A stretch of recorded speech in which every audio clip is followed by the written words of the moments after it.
The meeting of the Wight County School Board is hereby called to order. Today is Thursday, September 14th, 2023. This meeting is being held at Westside Elementary School, 800 West Main Street, Smithfield, Virginia. The Wight County Schools are preparing students for college, career, and life. Clerk will take the roll call. Mrs. Tynes. Mr. Cunningham. Present. Mr. Wooster. Present. Mr. Marsh.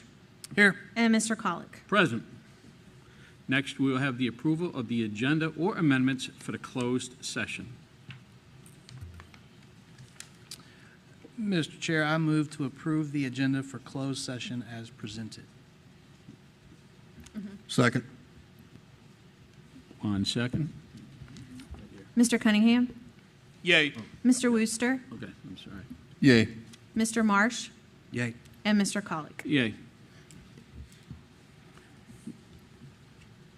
Not a motion.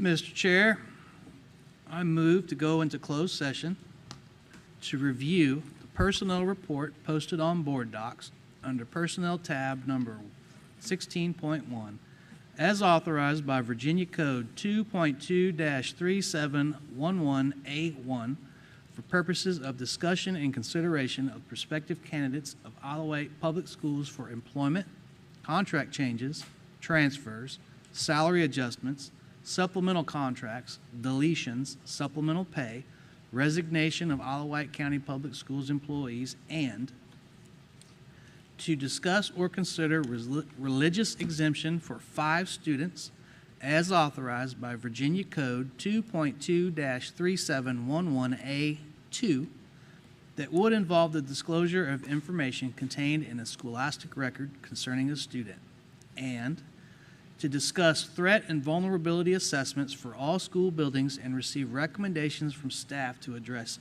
weakness, and to discuss specific plans and protocols for safety checks and bomb threats as authorized by Virginia Code 2.2-3711A19, where discussion in an open meeting would jeopardize the safety of persons and the security of school buildings, and to go into closed session to discuss the potential award and terms and scope of a professional services contract involving the expenditure of public funds, where discussion in an open session would adversely affect the bargaining position or negotiating strategy of the school board as authorized by Virginia Code 2.2-3711A29, and to discuss the performance evaluation of the superintendent as permitted by Virginia Code 2.2-3711A1. Second. We have a motion and a second. Is there any discussion? There's no discussion. The clerk will take the vote. Mr. Cunningham. Yay. Mr. Wooster. Yay. Mr. Marsh. Yay. And Mr. Colick. Yay. Mrs. Whitlow, has anyone requested to speak in closed session? No, sir. Very good. The board will enter closed session at this time.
fine.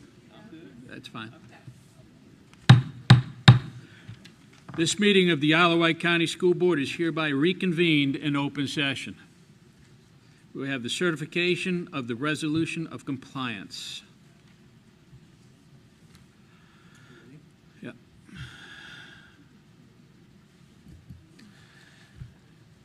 Mr. Chairman, I move the closed meeting was conducted in conformity with the provisions of the Virginia Freedom of Information Act, as required by Section 2.2-3712D of the Code of Virginia, and certify that only public business matters lawfully exempted from open meeting requirements were discussed, and only such public business matters as were identified in the motion by which the closed meeting was convened were heard, discussed, or considered.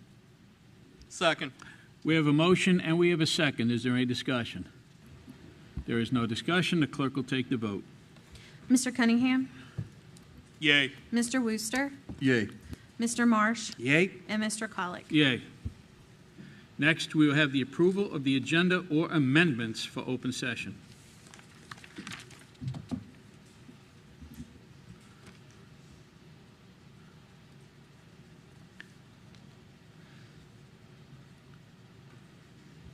Mr. Chair, I move to remove the attachments for both 13.3, consideration of resolution dash increase FY24 grant appropriation, and 13.4, consideration of a resolution for reappropriation of funds for the FY 2023 grant fund, and replace them with a corrected version.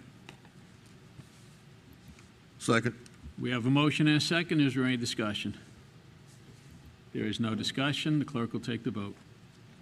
Mr. Cunningham? Yay. Mr. Wooster? Yay. Mr. Marsh? Yay. And Mr. Colick? Yay.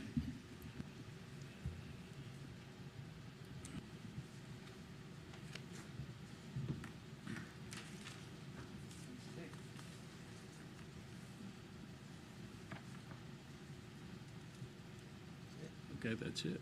Okay. Next we have the moment of silence and a pledge of allegiance. Please rise.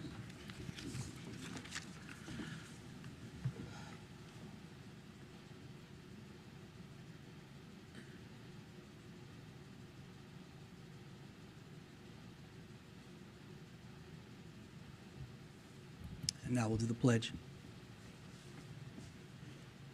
I pledge allegiance to the flag of the United States of America and to the republic for which it stands, one nation, under God, indivisible, with liberty and justice for all. Thank you. Good evening, everyone. I want to welcome everyone back to the first school board meeting of the FY 2024 school year. This board has been working hard throughout the summer with members coming together to work on some very important tasks, particularly those dealing with some financial issues. As many of you know, we have identified a couple budgetary issues, and we are working diligently to rectify each of them in a very deliberate manner. One of the issues is related to the conversion of part of the former Hardy Elementary School into the new central office. Mr. Marsh and Mrs. Tynes will represent the school board, and Dr. Coleman will represent the superintendent's office on a joint committee with the Board of Supervisors. The other issue, which concerns the fiscal year 2023 budget deficit, will be discussed this evening. Now, to start the meeting off, Mrs. Briggs will present the Isle of Wight Achievers.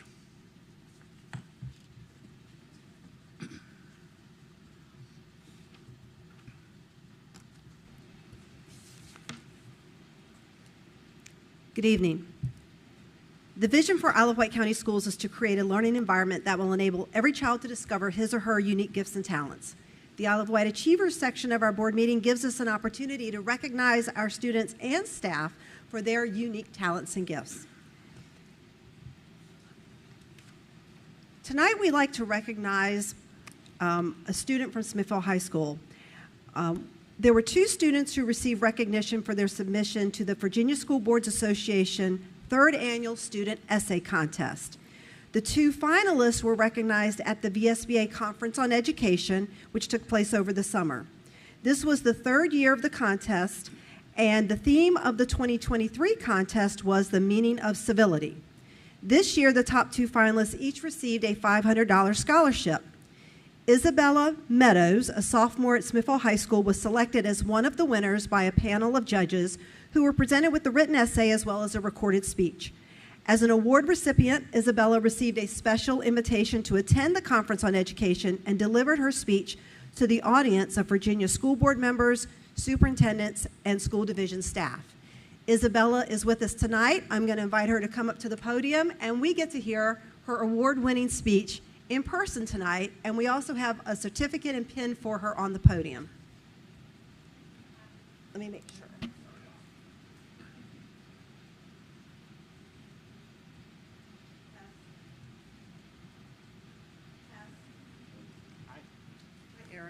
Test. Third time's the charm. Get close enough. Thank you guys for having me. A few years ago, I volunteered at a local church and ended up watching 3-year-olds while their parents attended the sermon. I learned a lot from that experience. Kindness, illimitable patience, and how to get Play-Doh stains out of almost anything. In doing so, it answered a pressing question. What is the meaning of civility? Now, to answer the question you might be curious about, you use white vinegar and hot water, then that Play-Doh stain should come right out. Being serious, though, I learned that the key to civility is to separate the people from the problem by being soft on the people but hard on the problem. Civility is rooted in the core values of kindness and decency, and let's be honest, these values are easier said than done. Still, it is important that we explore this concept further. When I worked at my local church, civility was forever shining through. If a kid did something wrong or taboo, we would never attack the child. We would go straight to their problem, like we don't hit or we don't call people bad names. I haven't seen civility extended to places like today's politics, because people are typically part of the left or right-wing parties, and we have all seen the unword smear campaigns that happen during election season. These two parties leveraged commercials and debates as an attempt to maim each other, and yet they never seem to solve any of the problems the country faces. If we carried the Sunday school core values into adulthood and politics, we could achieve civility. Children and teenagers are looking to adults, role models, and influential people to help them shape their belief systems, which then shape their actions and their relationships. Do we really want our children influenced by comments like, "Look at that face. Would anyone vote for that? Can you imagine that, the face of our next US president?" When adults are essentially calling each other a poo-poo head, we know civility has been lost. Let's examine how civility as a core value can create an environment where opposing views can coexist. A 2021 poll of US adults by The Economist and YouGov found that nearly 10% didn't believe that global warming is occurring at all, and nearly a quarter believe humans didn't have a role in climate change, even though CNN, ABC, Fox, and even our own Hampton Roads Channel 13 strongly advises people to be cautious about their carbon footprint and recycle. The 90% of people who do believe in global warming could berate and belittle the 10%. But when civility wins out, the opposing views can work together to come to a common consensus. Swiss-French philosopher Jean-Jacques Rousseau once said, "Those people who treat politics and morality separately will never understand either of them." I'm not just bringing up politics to invoke drama. Politics as a foundational piece of our past, present, and future shed light on where we struggle with civility. In fact, politics are prominent and controversial issues within schools. It may come as a surprise, but students hear and understand more than you might realize. When you say something in front of your child or student, they understand it and build their beliefs off of yours. We are intelligent and opinionated, although I'm sure most parents here already know their children are opinionated. What I am getting to is a situation where we bring ideas and beliefs into a learning environment. Now, I am not saying that it is bad to speak on your personal beliefs. However, if your ideologies differ from what is popular, or maybe your views are outdated, you might have a harder time in school. I'm from Smithfield, a country area with back roads and farms. I didn't expect Smithfield High School to be as progressive as it is. Smithfield, for the most part, is a civil learning environment. There are times where I've been in history class and we were discussing something controversial, but nobody was being cutthroat. We were having a mature, rational conversation. I believe that is what civility looks like today. It doesn't mean agreeing with everything someone says. Civility is being able to coexist without tearing each other down. It is being able to educate without inputting your opinion every second. It is showing kindness to someone even when they make subtle digs at you. Civility is setting aside our Machiavellian ways to accomplish a more unified community. Thank you. Beautiful. Let me have you over here. Mr. Elliott's going to come up and get a picture of Isabella, and we congratulate her. I didn't even realize she had submitted an essay to the VSBA, and then we got the notice that she had won. So definitely very, very proud of her.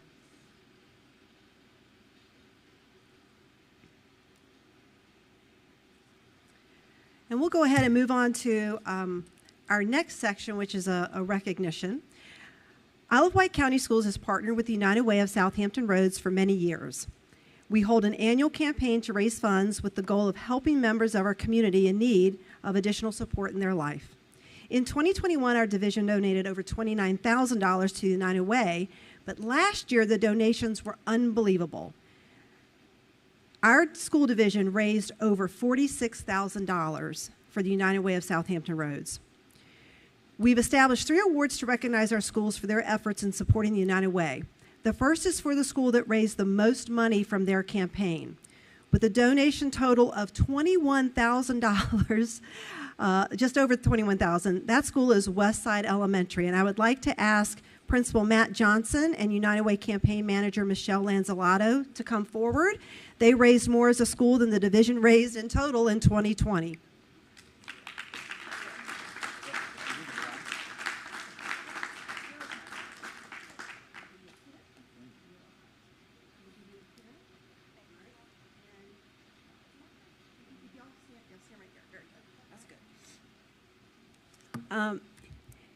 The second award goes to the school that raised the most money per student, no surprise, but that school is also Westside Elementary. Their total averaged $29 raised per student.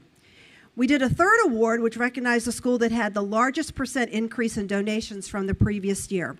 There were several schools who really amped up their contributions, but one school increased their donations by almost 200%, and that school is Hardy Elementary School.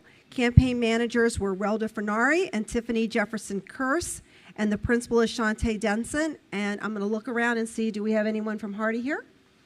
Oh, come on up. Yes. Very good.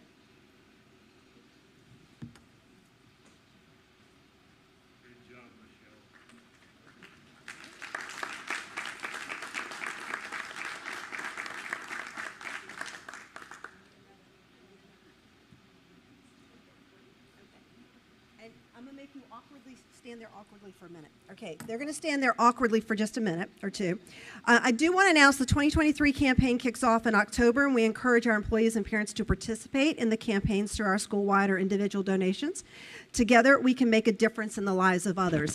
And before they sit down, we have a special presentation by Trevellis Lewis, Senior Account Manager with the United Way of Southampton Roads, and Trevellis is going to come up to the podium.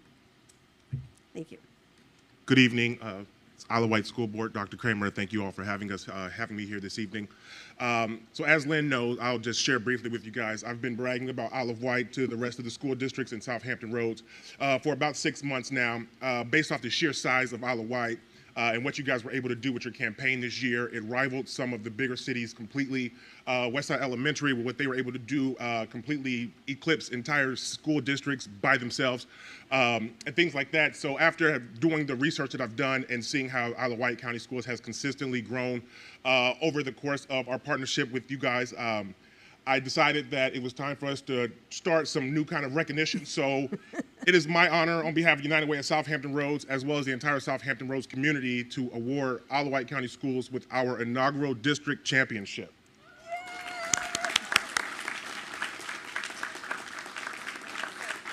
Awesome. That's beautiful.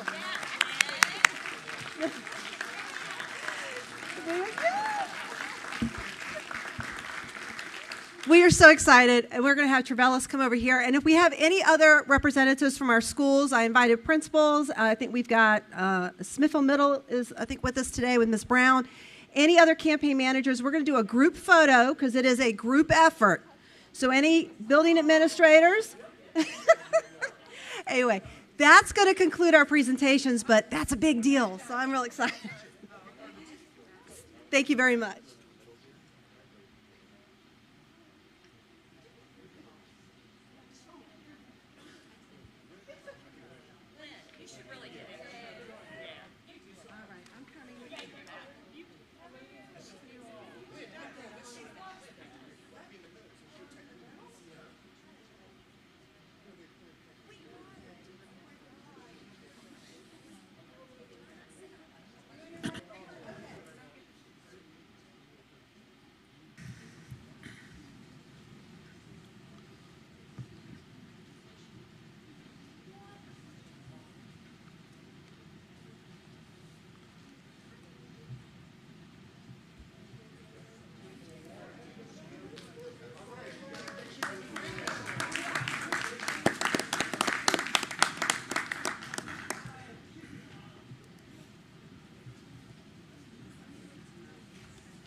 right smack in the middle. There we are. Okay, before we go to the next section, I want to welcome back our student representative from Smithfield High, Samantha Conyers. Welcome back, Samantha. Thank you very much. And I want to welcome to the board Connor Walters from Windsor High School. Welcome, Connor. Thank you.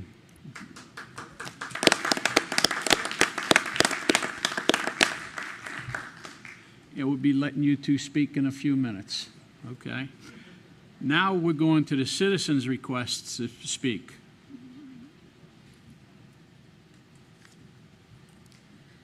In accordance to policy BDDH-E, presentation of information on any subject will be concluded at the discretion of the board. No person will be recognized to speak more than once. Citizens scheduled on the agenda to speak will be permitted 4 minutes maximum time for their presentation. Delegations will be requested to limit their speakers to 2. Persons speaking are asked to be specific, state the issues for the board's consideration, and attach a copy of your prepared remarks. If you have prepared remarks, they should be given to the board clerk. Please do not approach the board members. Any matter relating to specific students will be heard by the school board only in a closed meeting. And first we have Greg Brown.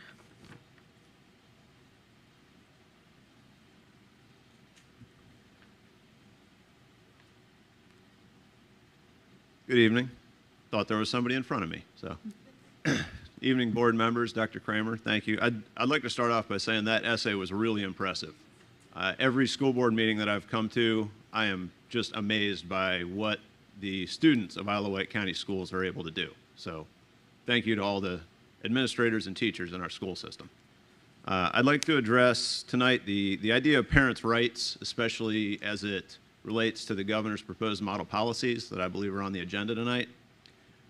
First, my children and all the children in Isle of Wight, they have rights of their own. They don't have these rights because their parents allow them to have rights. They have rights because they are also people and citizens, and as such, they are constitutionally entitled to the same protections under the law as all of us adults are. Second, there seems to be some sort of popular conception in this discussion about parents' rights that's like the idea of Father's Knows Best or Opie and Andy from the Andy Griffith Show, which we didn't have cable growing up, so I watched a lot of the Andy Griffith Show. I'd like to point out that around the same time period that those shows were on the air, Joseph Kennedy had his own daughter lobotomized because he was worried she would be an embarrassment to his family. So to be really clear, he paid doctors to cut through her skull and then slice up the front of her brain until she could no longer walk or speak coherently. As far as I know, he was never arrested, he was never investigated, he was never censured for doing that. He was exercising his rights as a parent. And then he stuck her in a home and never visited her again. So I understand that sometimes parents worry that they're not being heard or that their concerns are not being addressed. But setting this up as some sort of versus match between the rights of parents and the rights of the school system is completely ignoring the concerns and rights of the students themselves. They have rights, and those rights should be respected and considered just as much as the rights of their parents, especially if choosing to honor the rights of a small subset of parents detracts from the rights of all of the students. Quite frankly, if my kid decides they want to be called Bob or Jim instead of their given name, or Alice, that's none of your business. That's not the governor's business. That's not any other parent's business. Honestly, it's not really my business what they want to be called. That's their decision. They get to make it. I'd like to know about it, absolutely, but I would like to know about it because they trust me and are willing to speak with me, and not because we employ the machinery of the government to force the issue. And lastly, I'd like to point out that every time I've had a concern and I've contacted Wight County Schools, they've taken it seriously. Every single time I've contacted one of my children's schools, I've gotten a response promptly, and they've always been able to do something to alleviate my concern. So for any parents that are concerned, get involved. Sign up when they ask for volunteers at your kid's school to read on Read Across America Week. Get to know the teachers and administrators. Thank you very much. Have a good evening. Next, we have Herb DeGroft.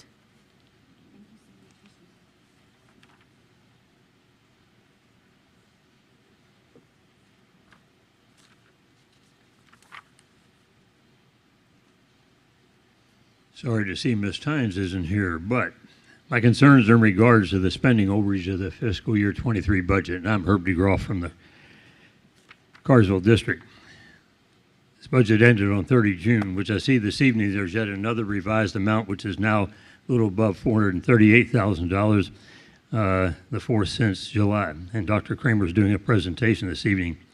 His presentation has an information of substitutes cost for the last several years, which shows some years of spending overages greater than that was budgeted. And Dr. Kramer stated that the previous school board did not approve enough money for the substitute. Denise was the chair. The IWCS board during the fiscal year 22 school year that approved the 23 IWCS budget was chaired by Denise with Vice Chairman Michael Cunningham. Fines and Tile were gone, leaving the present chair Colick. During the special called board meeting on the 6th of January 22, members discussed who would serve on the finance subcommittee. Here are some of the minutes quotes. Mr. Colick inquired if this is a subcommittee, can more than 2 board members be a committee party as he would like to participate? And Dr. Thornton shared that it was typically in the past comprised of the chair, the vice chair of both boards, and the superintendent of schools, the county administrator, and the finance directors from the 2 boards. Mr. Fines made the motion for the subcommittee members remain the same, which are the chair and the vice chair as representatives. Fines made the motion, Michael seconded it, and the motion carried. In other words, from 6 January 22, Chair Tynes, Vice Chair Cunningham had the task to meet with the Board of Supervisors and develop the 23 budget that was needed to ensure that enough money was appropriated for the 23 school year. Their ultimate duty was to ensure enough funds so there would not be any overspending. That ultimately did occur, as we all sadly now know. With Denise being a former educator and you, Mike, being a former substitute teacher, you both know how important the budget is for the education of our children and to us taxpayers.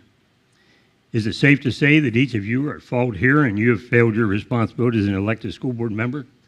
Instead of this circular firing squad with fingers pointing at each other, it's time to put this aside. Dr. Kramer's one slide shows that there's a net deficit of a little better than $445,000 in substitute pay during fiscal year 23 school year, which was more than the revised deficit of that $438,000 by over $7,000. Denise, you're not here, but I'm speaking to you directly. The citizens can't afford you any longer. With you giving away taxpayer dollars, in my opinion, by payouts violating policy to Dr. Pereira for $80,000, to Dr. Thornton in the amount of $87,000, and not now funding substitute teachers appropriately, causing overspending of better than $445,000, all total costing us taxpayers almost $612,000. It's time for you to resign, Denise, now. If you still plan on running for another term, I extend you another invitation to speak to your constituents to explain to them at the candidate forum why you were responsible for causing this $400,000 overspending for fiscal year 23. I'm sure taxpayers will have pertinent questions for you. And remember, in 2022, there was a desire on the Board of Supervisors to meet with the school board. But who said, no, that's not necessary? Denise did. Some leadership. The school board candidate forum is the 24th of October. Lordy be, I hope she shows up and gets roasted. Thank you very much. Keep up the good work, the rest of you. Elizabeth Gibson.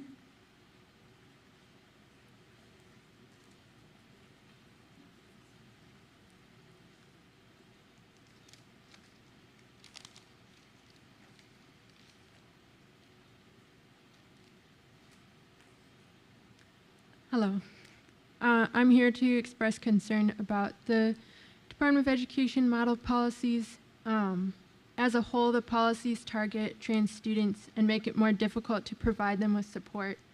They masquerade as being about privacy, dignity, and respect for all students, but are actually another piece of the recent onslaught of explicitly transphobic legislation across the country. This is politicians fear-mongering in their usual election year attempts to manufacture popularity for themselves. They don't care that trans kids are collateral damage in their power play. I graduated high school in 2014. When I was a student, transgender was a taboo topic. Trans kids often lived in isolation and terrible stress because of that taboo silence. Times are changing, the silence is being broken, and we play a part in whether this change will improve trans kids' lives. We have a chance to listen to and support a demographic that's been suppressed and silenced. We have a chance to develop policies that problem solve and equip kids to navigate adolescence. But instead, these policies take harmful steps backwards towards suppression, disrespect, and fear-mongering.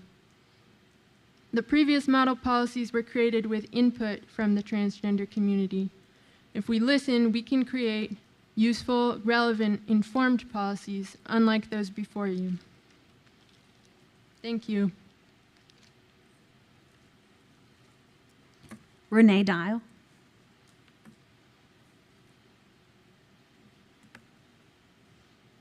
Good evening, everybody. So I have to really change what I was going to say because I have to debunk some of the lies that Herb DeGroff had come up here and said. First, saying to what you're saying, transgender, that's one of the reasons why Colic, Marsh, and Worcester want to get rid of being with the Virginia School Board Association because they will give them those rights, and they don't want them to have those rights. So they want to separate from the School Board Association. We know what you're doing. Let's speak to these lies that he was talking about. At what point are you three going to, because you're now the chair and the vice chair, Colic and Marsh, when are you going to take accountability for the budget? Because at some point, you have not taken responsibility. Matter of fact, the joint session that y'all had with the Board of Supervisors, a lot of things got cut, right? So you're saying that you want to expand CTE, as well as Worcester said he wanted to expand CTE. How is that so when everything on the budget from CTE got cut? We can't get a coordinator. We can't get a patient care technician. That extra step that we're going to do with patient care that Thornton had in place, that got cut. We can't purchase furniture. That got cut. The contract extensions to 11 months for welding, that got cut. Culinary. So how are you going to expand CTE? Please stop putting things on your platform that you do not plan on achieving. Now, let's get to the other thing as far as you blaming the previous board, because Herb loves to blame Denise. By the way, her husband is sick. That's why she's not here. You should ask about that. So you all said that we didn't have any budget for the bus driver wages. That's a lie. It was $356,000, 119 that was actually budgeted that when we were on the board, and that raised it to $1,666,552. That's a lie. So please stop telling that lie that we didn't have any money for the bus drivers. Also, we also had a capitalized lease payment for the buses. Those were also budgeted. Please stop lying about that. Oh, by the way, Colic, y'all want to be fiscally responsible? Charging $500 for gas monthly is not fiscally responsible. Yes, we FOIA'd your records. Your travel expenses are super extensive. Where are you going? You're going to the board meeting in the back here. Matter of fact, if you're going to charge gas money to come here for welcoming kids back to school, please don't. You're not doing any kids a favor by coming here shaking hands if you're going to charge the taxpayers money with your gas. I really want to know, you need to explain where are all these travel expenses? Where are you going? You have several, like, you're supposed to have one meeting. What other meetings are you having? You live in Carsville. Please explain to me. Marsh, you also turned in travel expenses. Denise has not turned in any. Cunningham has not turned any. So where are you guys going? I'm trying to figure out why are y'all charging us extra money? And it's really benefit. Okay, I see how you said you weren't going to have the raise for the school board, right? But on the back end, you're charging us for travel expenses. That absolutely makes no sense to me. Make that make sense to me, okay? I don't understand why y'all keep blaming us. You're now begging for money because you overspent. The three of you overspent. That's not the previous board. That's the three of you. Be responsible for what you need to take place. The problem is we have people that don't know what they're doing in those seats. But come this fall and November, we're going to change that.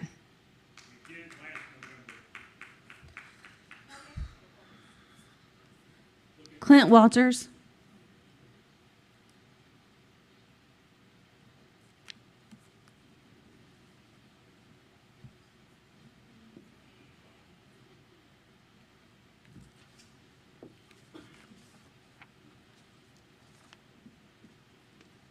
Good evening. Clint Walters from the Carsville District. I'm here this evening to express my frustration, disappointment, and disgust with the dearth of leadership currently on display with the schools and this board. For more than a month, the fiscal failures of this district have been highlighted in this arena with the Board of Supervisors and throughout the community. I can't be the only citizen who finds the irony of several of you who ran on staunchly conservative platforms failing to provide that same level of fiscal responsibility now that you actually hold these seats. This evening, we will hear yet again about what led to the deficit and how these same travesties can be avoided in the future. But the problem remains. Your complacency as a board, your incompetence as a board, and your negligence as a board now require a bailout by the Board of Supervisors. Some of you are relatively new to the community and therefore cannot fully grasp the years that have gone into fostering a positive relationship between these two boards. In one fell swoop, you've eroded the trust and confidence that took so long to build. Leadership means taking responsibility. There's plenty of blame to go around, and yet no one has stood up to say, I take responsibility for the decisions that I made that have contributed to this problem. Does it fall to operations where the transportation salaries and benefits were found to be more than $900,000 above that which was budgeted? Does it fall to human resources where substitute services were found to be overspent by nearly $450,000? Parenthetically, I would be very interested to hear from the student liaison's perspective regarding both transportation and substitute teachers. What I hear from my children is that there's insufficient transportation to adequately meet the needs of our students, student athletes, band, and competition teams. Additionally, I don't hear about substitutes in the classrooms. I hear that teachers are covering for each other during their planning periods.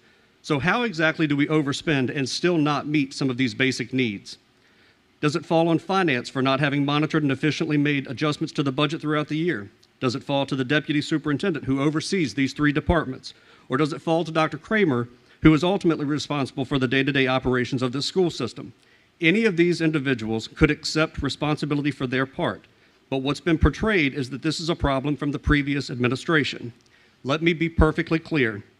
I am not a card-carrying member of the Jim Thornton fan club, but I will stand here today and say this is not his problem. We'll hear shortly that the brakes were finally hit on March 30th when the projected ADM was never achieved, resulting in an additional shortfall of nearly $1 million. There are too many people who actually understand how schools in Virginia are funded to rely on an increased enrollment of more than 100 students for a district this size. If ADM was not properly monitored through the school year to track what the final allocation would be, then it seems that those with access to this information have been promoted beyond their capacity. I'm sure it hurts to hear that your good is not good enough, which leads me to my final point. At the June 8th board meeting, the agenda was orally amended to add discussion of the board member compensation, which I thought was underhanded but nonetheless allowable. This evening, I see that there was enough forethought to actually include this as an item on the published agenda. I'm interested in hearing your rationale for an increase given your failure as a board to perform your duties. I would ask you this evening to consider the actual financial impact your incompetence has had on the citizens of Isle of Wight County and whether or not this job performance justifies additional compensation. Some of you have had the luxury of running unopposed or virtually unopposed. I anticipate that that will not be the case in the next election. Until then, if you find that you are incapable of doing the job that you've been elected to do, please step down and allow others to do what you have not. Thank you.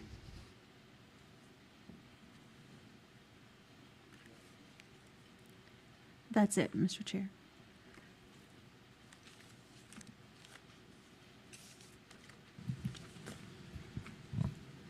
Okay, next, before we go on to the presentations from the superintendent's staff, we're going to have the reports from our student reps.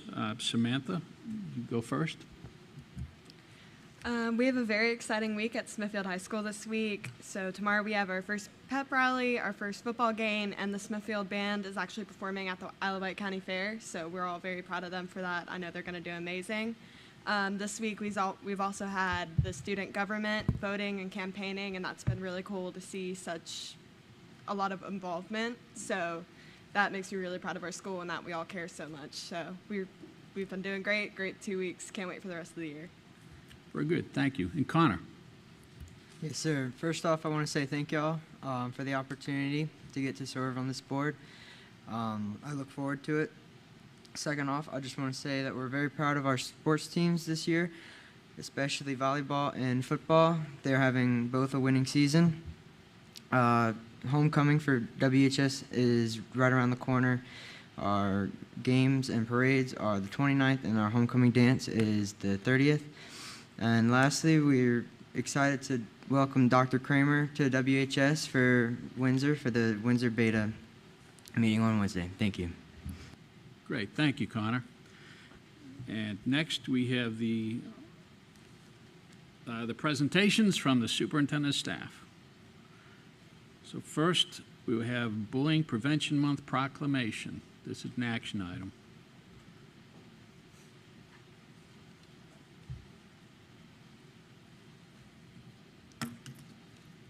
Good evening. October is designated as Bullying Prevention Month, and I've shared a proclamation with you for approval. We'd like to get the proclamation approved in September so that we have it in place before we start in October. I welcome any questions you may have. Probably the same question. Go for it. No, go. You got it. Okay, we'll make the motion. Then we'll have discussion. Mr. Chair, I move to approve the proclamation recognizing October as Bullying Prevention Month. Second. Okay, we have a motion, we have a second. Is there any discussion? Okay, I will start off the discussion. The proclamation that we're going to be voting on says the VSBA recognizes the month of October. And since we're voting on it, I would rather see Isle of Wight County Schools recognizing the month of October. So how difficult would it be to replace Isle of Wight County Schools, or IWCS, with the VSBA, or Virginia School Boards Association? That's not difficult at all. It requires, the proclamation, as you see, requires the chair's signature. I would probably defer to the attorney if it could be maybe approved with amended language. I see no issue with that. Okay. So, would like to amend the motion? Yeah.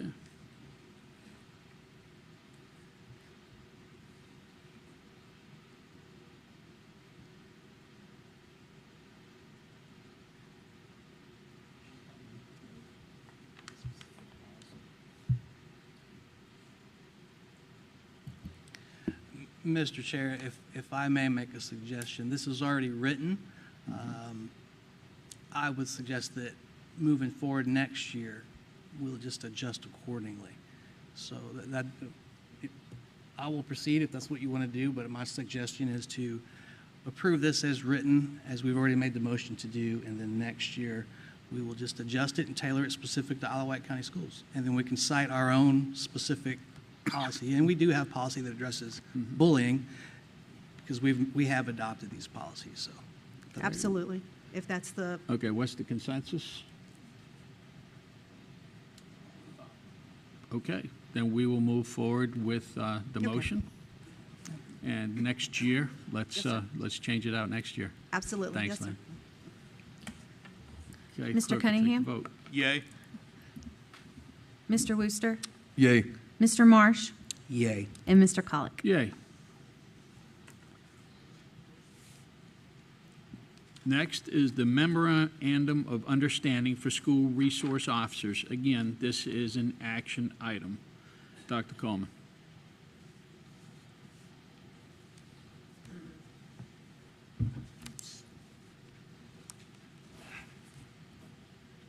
Mr. Chairman, school board members, 13.2, the Memorandum of Understanding between Isle of Wight School Board and Isle of Wight County Sheriff's Office renewed. This is an annual renewal, and there is one addition to it. If you can see in paragraph 2, instead of just having the secondary schools listed as we've done in the past, Now we have the Sheriff's Office will implement the SRO program in cooperation with the school board for the following schools. Not only Smithfield High School, Windsor High School, Smithfield Middle School, but Georgia Taylor, Carsville, Windsor Elementary, Westside, Hardy Elementary, Carrollton School also.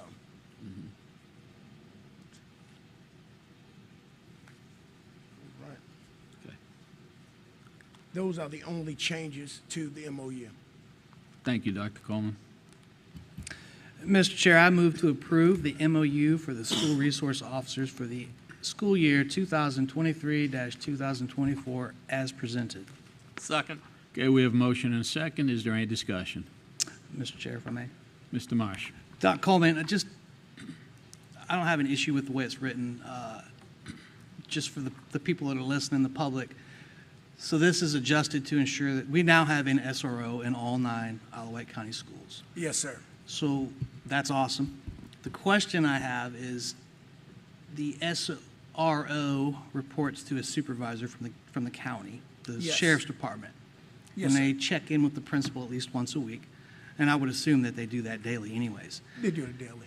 For my own peace of mind, if some school, an SRO, has to call in sick, how does that happen? How do we make sure that we have someone filling in that spot? At this time, our liaison, Mr. Jason Brinkley, he coordinates with Lieutenant AC. Lieutenant AC is the head SRO for the county and division, and then that's when they actually figure out who's going to be at what school at that time. So it's figured out internally between Mr. Brinkley, the school liaison, and Lieutenant AC at the SRO office. And then Mr. Brinkley will give the principal a heads Mr. up. Brinkley will get- Says, absolutely. hey, so-and-so's we're going to have somebody standing by. Yes, that's the way it goes. If there's going to be a situation where there's no SRO, because let's say that so many are out, that's when we actually cover down and actually do half the days at schools, or Mr. Brinkley himself will fill in as he's done before. Outstanding, sir. So short story is if we have an SRO call in sick, there's a plan in place to make sure someone There fills is a that one. plan. That's it. I yield. Any other questions for Dr. Coleman?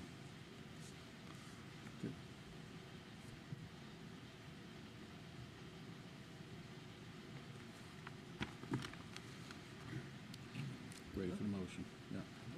Need a motion? Okay, take the vote. Mr. Cunningham, Yay. Mr. Wooster, Yay. Mr. Marsh, Yay. and Mr. Collett. Yay. Next is consideration of resolution increase FY24 grant application. This is an action item. Mrs. Harris. Ms. Harris.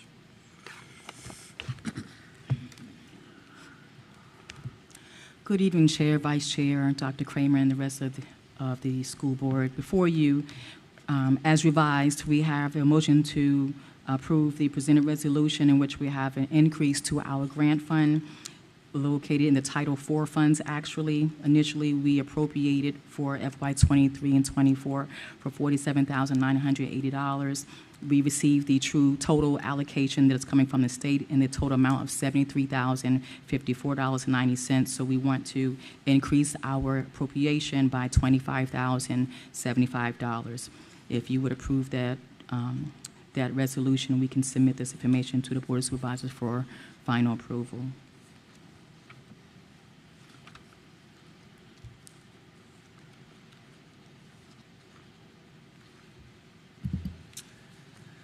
Mr. Chair, I move to approve the presented resolution to increase the FY24 grant appropriation. Second. We have a motion and a second. Is there any discussion? Mr. Chair. Mr. Marsh. Ms. Harris, Yes. so just for clarity and putting it out there in layman's terms, our grant increased, That's correct. unexpected amount over what we initially thought we were going to get, That is correct. and we're just going to request that this is reappropriated via the county. That is correct. Okay, and these are all Title IV. Yes. Thank you. Is there any more discussion? Clerk will take the vote. Mr. Cunningham, Yay. Mr. Wooster, Yay.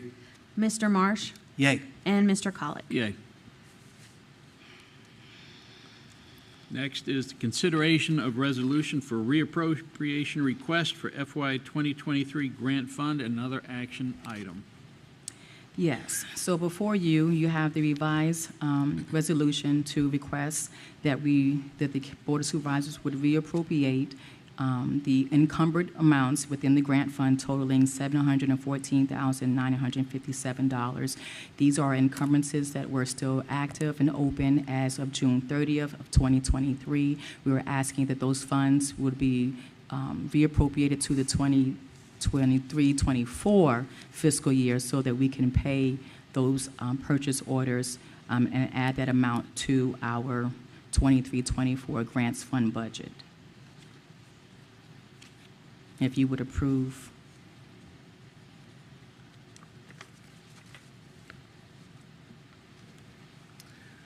Mr. Chair, I move to approve the attached resolution for reappropriation for the FY 2023 grant fund. Second. Okay, we have motion and a second. Is there any discussion? So this grant and the next couple, 2-3 agenda items are the same. So these are funds that were granted in the last fiscal year. They're encumbered, but we just now received the funds, and so we're moving them over to the current year. These are funds that we had encumbrances. So encumbrances are pretty much where we have purchase orders, where we've had the intent to purchase items. And so since the end of the fiscal year has ended, and the Board of Supervisors is our governing authority, we have to ask them for their approval to take those funds and put them into the new year in order that we continue to pay for those encumbrances, because we don't want to use our 23-24 funds to pay for encumbrances that were for the previous fiscal year. So we'll be asking that all the items that we have in our current encumbrances as of June 30th, that those funds will actually be added to our 23-24 funds so that we can pay for those items. Understood. Thank you, ma'am. You're welcome. Ms. Harris, if this money was not encumbered, could it be used to help with the deficit? No, because this is grant fund money. These monies are usually from the state or from federal. They have obligations that we have to abide by. We cannot transfer those funds to the general operating to pay for anything, unfortunately. Thank you. You're welcome. Are there any more questions? Clerk will take the vote. Mr. Cunningham? Yay. Mr. Wooster? Yay. Mr. Marsh? Yay. And Mr. Colick. Yay. Next is consideration of resolution for reappropriation request for FY 2023 SIP. Yes, this is for the amount, the same thing, an encumbrance that we still have open in the capital maintenance line, and we're asking for reappropriation into the 23-24 budget year. If you would approve. Mr. Chair, I move to approve the attached resolution for the reappropriation request for the FY 2023 CIP fund. Second. We have a motion and a second. Is there any discussion? Hearing none, the clerk will take the vote. Mr. Cunningham? Yay. Mr. Wooster? Yay. Mr. Marsh? Yay. And Mr. Colick. Yay. Next, we have the consideration of resolution for a reappropriation request for FY 2023 textbook fund, another action item.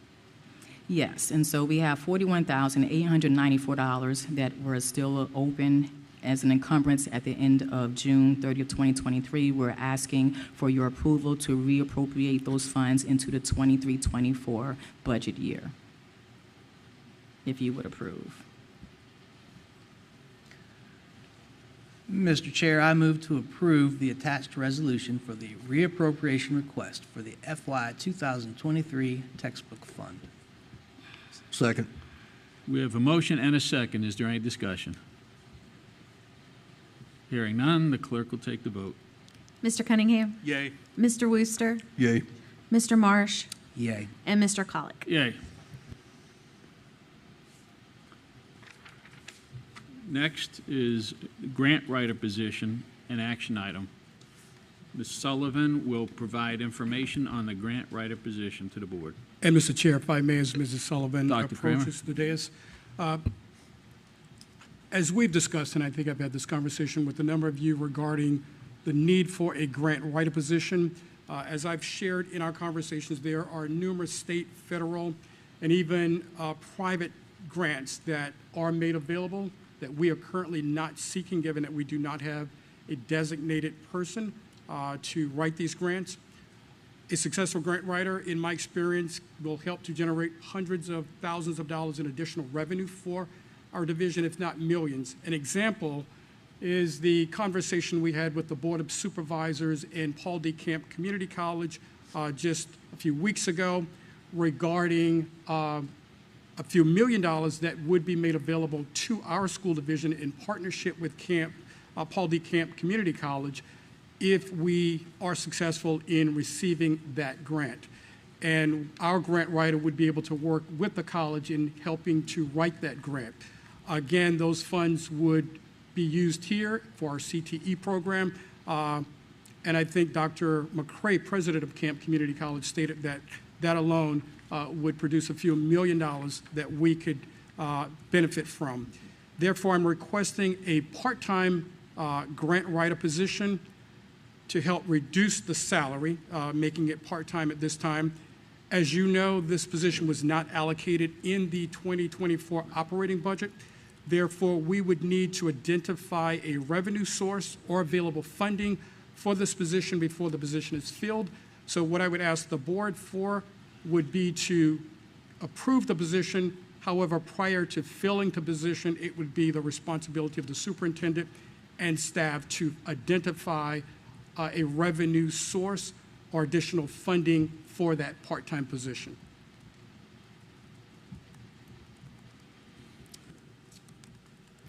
I can assist with any follow-up specific questions you might have. Okay, Mr. Marsh.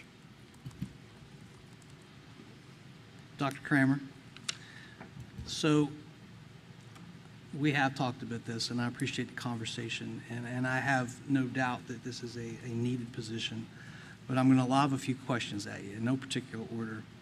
In the past, has Wight County Schools had a grant writer on staff? Yes, we did previously, prior to my tenure with the county. I'd have to go back and pull up the history of when the last time we had that position. It was a full-time position at that time. So that we can give you accurate information if we can get that to you later. Okay, fair enough. Staff has informed me that we did. Approximately 15 years ago, according to our historian, Lynn Briggs. But let's give you, Yeah. I'd rather be 100% accurate, so if we can get that to you, I would appreciate that. You say you want to hire one part-time. I was going to ask if we could hire one on commission legally. Is that an option? Can we hire employees on a commission basis? To contract out the services, or you mean to pay them based on? Hire a individual to come in and write grants and give them a commission based off grants that are awarded. Is that legal? I don't know. We don't have a position that operates like that at this time, but I could certainly look into that if that's something that you're interested in. Okay. I asked the question because there's a lot of what-ifs with grant writing.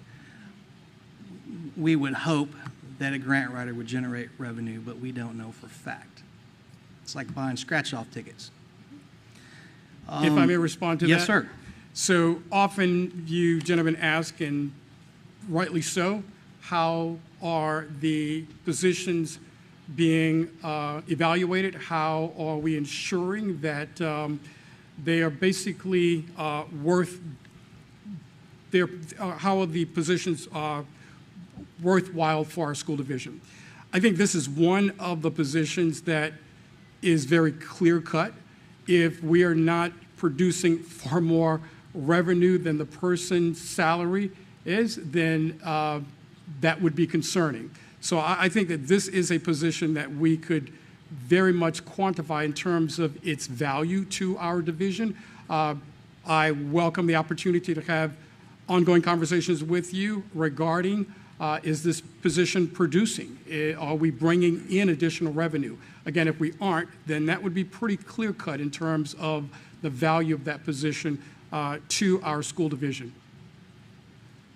Thank you, sir. Do we have anyone on staff today that is capable of writing grants?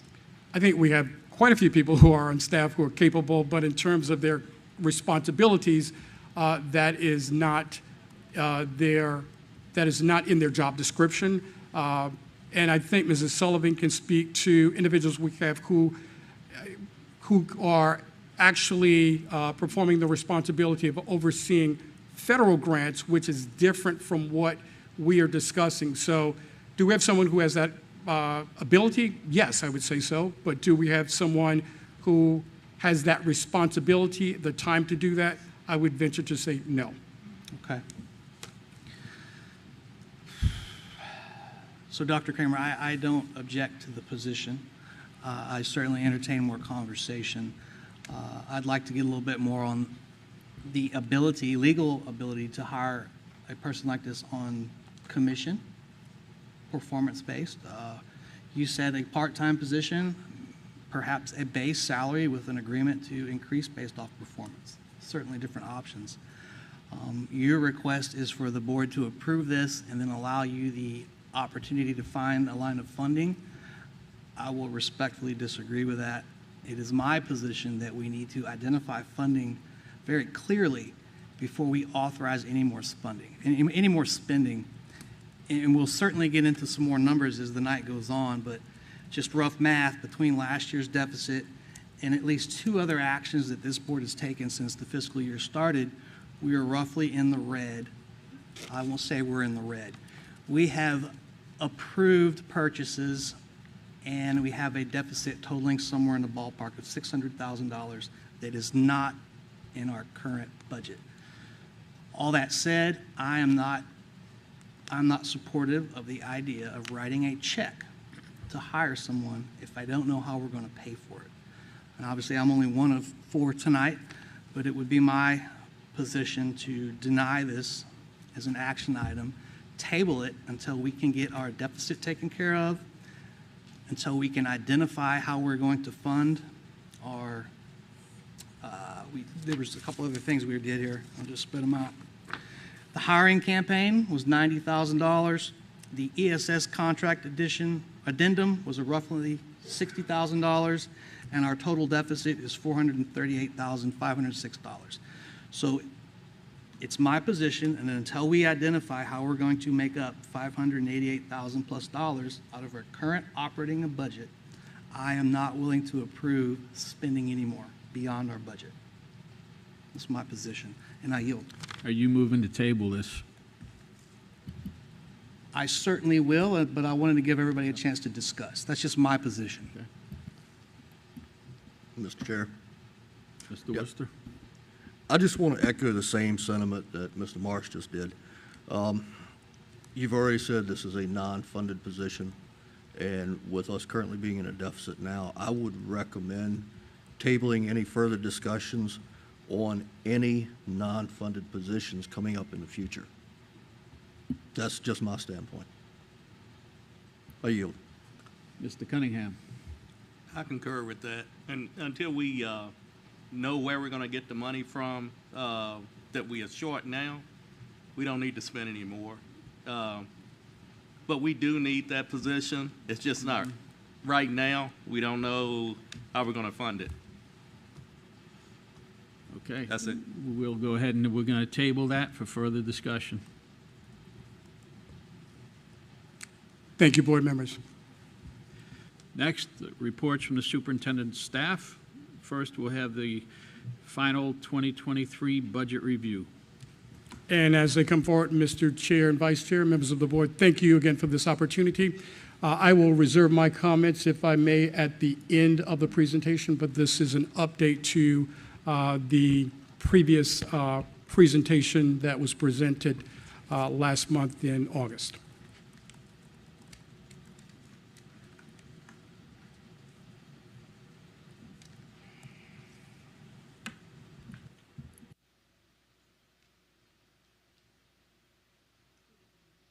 This one? Okay. Good evening, everyone. We will be discussing the 2022-2023 budget update. Welcome to the presentation of the FY23 operating budget recap. Today, we will delve into the critical aspect of our financial performance over the past year. Our main focus today will be to examine the factors contributing to overexpenditure and what we can learn from this experience. To achieve this, we will first provide an overview of the original operating budget and our expense tracking process. We would then discuss the factors that contributed to the over expenditures and their consequences. Finally, we'll offer recommendations for better budget management in the future.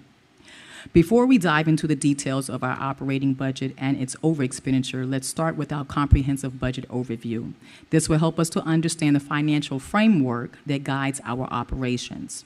Our budget, which is housed within 5,000 plus lines of our financial system, is divided into several key categories, better known as functions. The functions are instructional services, administration, attendance and health, pupil transportation, operations and maintenance, debt services, and technology. Let's first discuss some budget terminology that you may see throughout the presentation. The original budget, also known as the initial budget or the master budget, is a financial plan created prior to the beginning of a fiscal year. It serves as a comprehensive and detailed estimate of the organization's expected income and expenses for the year. The primary purpose of the original budget is to set financial targets, allocate resources, and provide framework for managing the school board's finances effectively. A revised budget is a modified or updated version of the original budget previously created. It is typically developed during the fiscal year in response to changing circumstances, unexpected events, or shifts in financial priorities. The purpose of a revised budget is to reflect the most current and accurate financial expectations and provide a roadmap for the school board to manage its resources effectively for the remainder of the budget period. Budget actuals, also known as the actual results or actual figures, refer to the real financial data and performance metrics that are recorded for the fiscal year. These actuals represent the actual income, expenses, profits, or losses, and other financial indicators that occurred during the fiscal year. Budget actuals are a critical component of financial management as they provide a basis for evaluating our financial health and performance.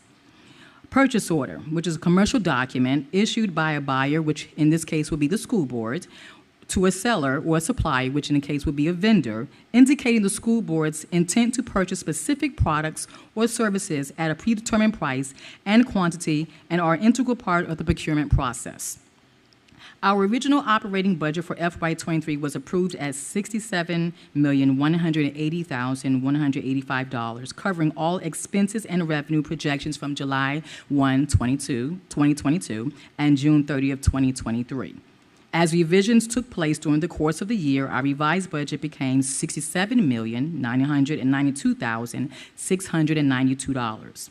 We ended FY23 with $68,157,334 in revenue and $68,595,840 in expenses. As of today's date, we have overexpended our general operating fund by $438,506. The overexpending occurred within two functions: instructional services and pupil transportation. In the following section, we will delve into the factors that contributed to overexpenditure. This analysis is essential for identifying areas of improvement and enhancing our financial control. The first contributing factor was the transportation department. As noted in the current slide, the original budget for the transportation, as shown in our financial system and consisting of salaries and benefits for FY23, totaled $3,481,673. This is primarily due to bus driver increases not budgeted and positions added after the budget was approved. Historically reviewing the last 5 years of salaries, with the exception of FY21, the department has been under budgeted. At the conclusion of FY22, salaries were overspent by $91,000. Also, there have been previous conversation regarding the purchasing of school buses. For clarification, from 2016 and 2017, the purchase of new school buses have not been a line item in the school budget. The practice of the division was utilizing money left over at the end of the fiscal year to purchase buses for the division. For further analysis, I will now defer to Mr. Christensen for historical insight with regards to the transportation department. Good evening, Board Chair, members of the board, Dr. Kramer.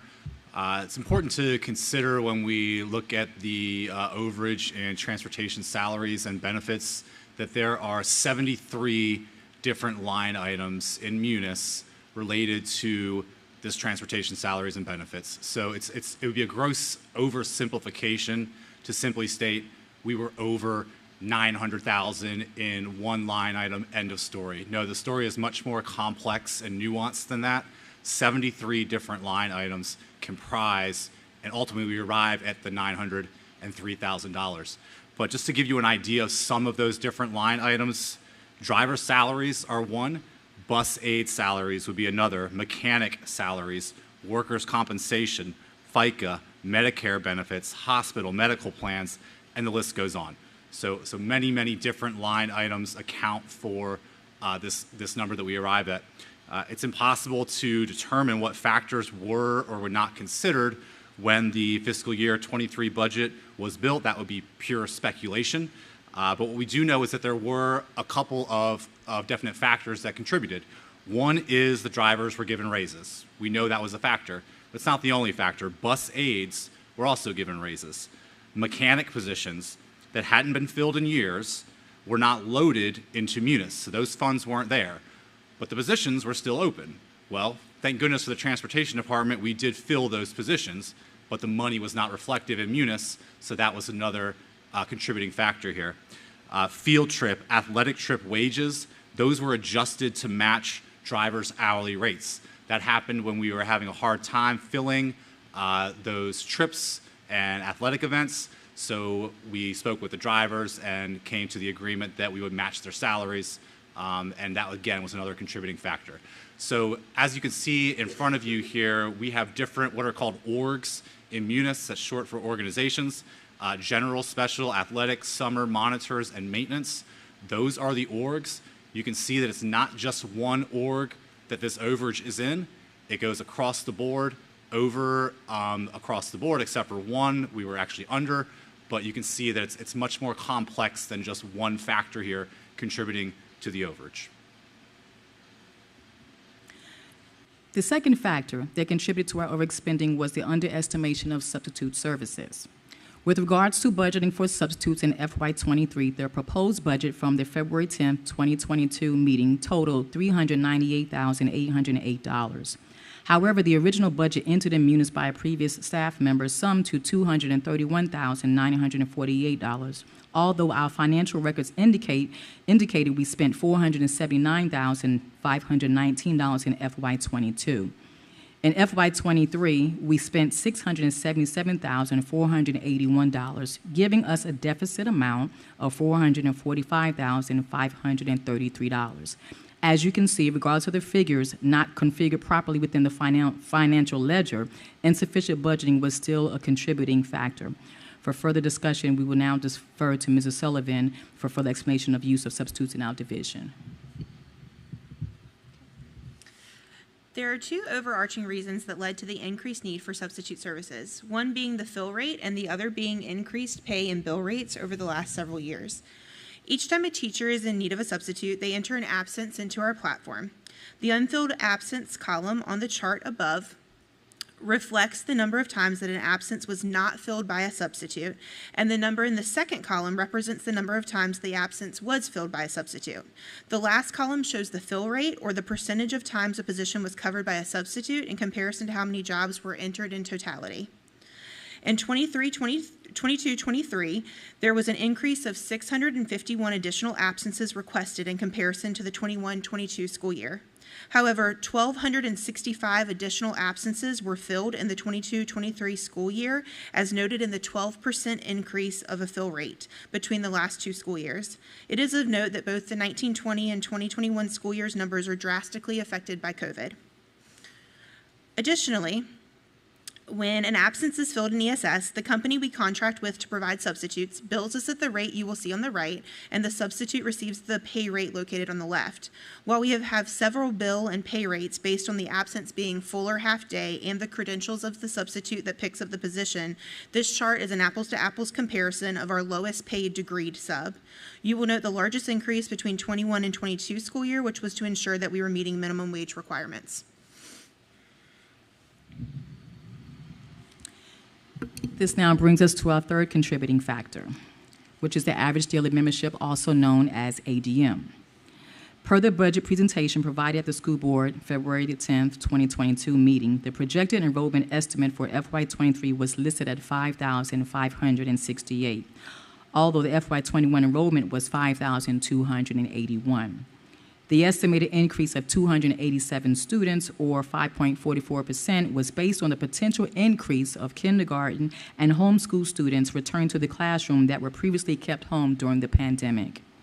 If we reconstruct the FY23 budget utilizing 5,568 as the ADM figure in comparison to the FY23 final state ADM figure of 5,460, the decrease of revenue totaled $944,592.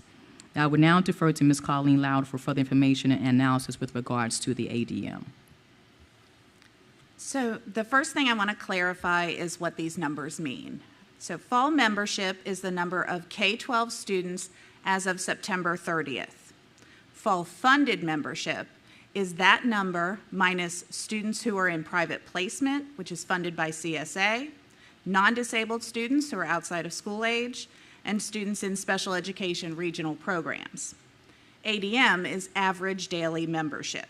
So ADM is the sum of the membership number for each day divided by the number of school days.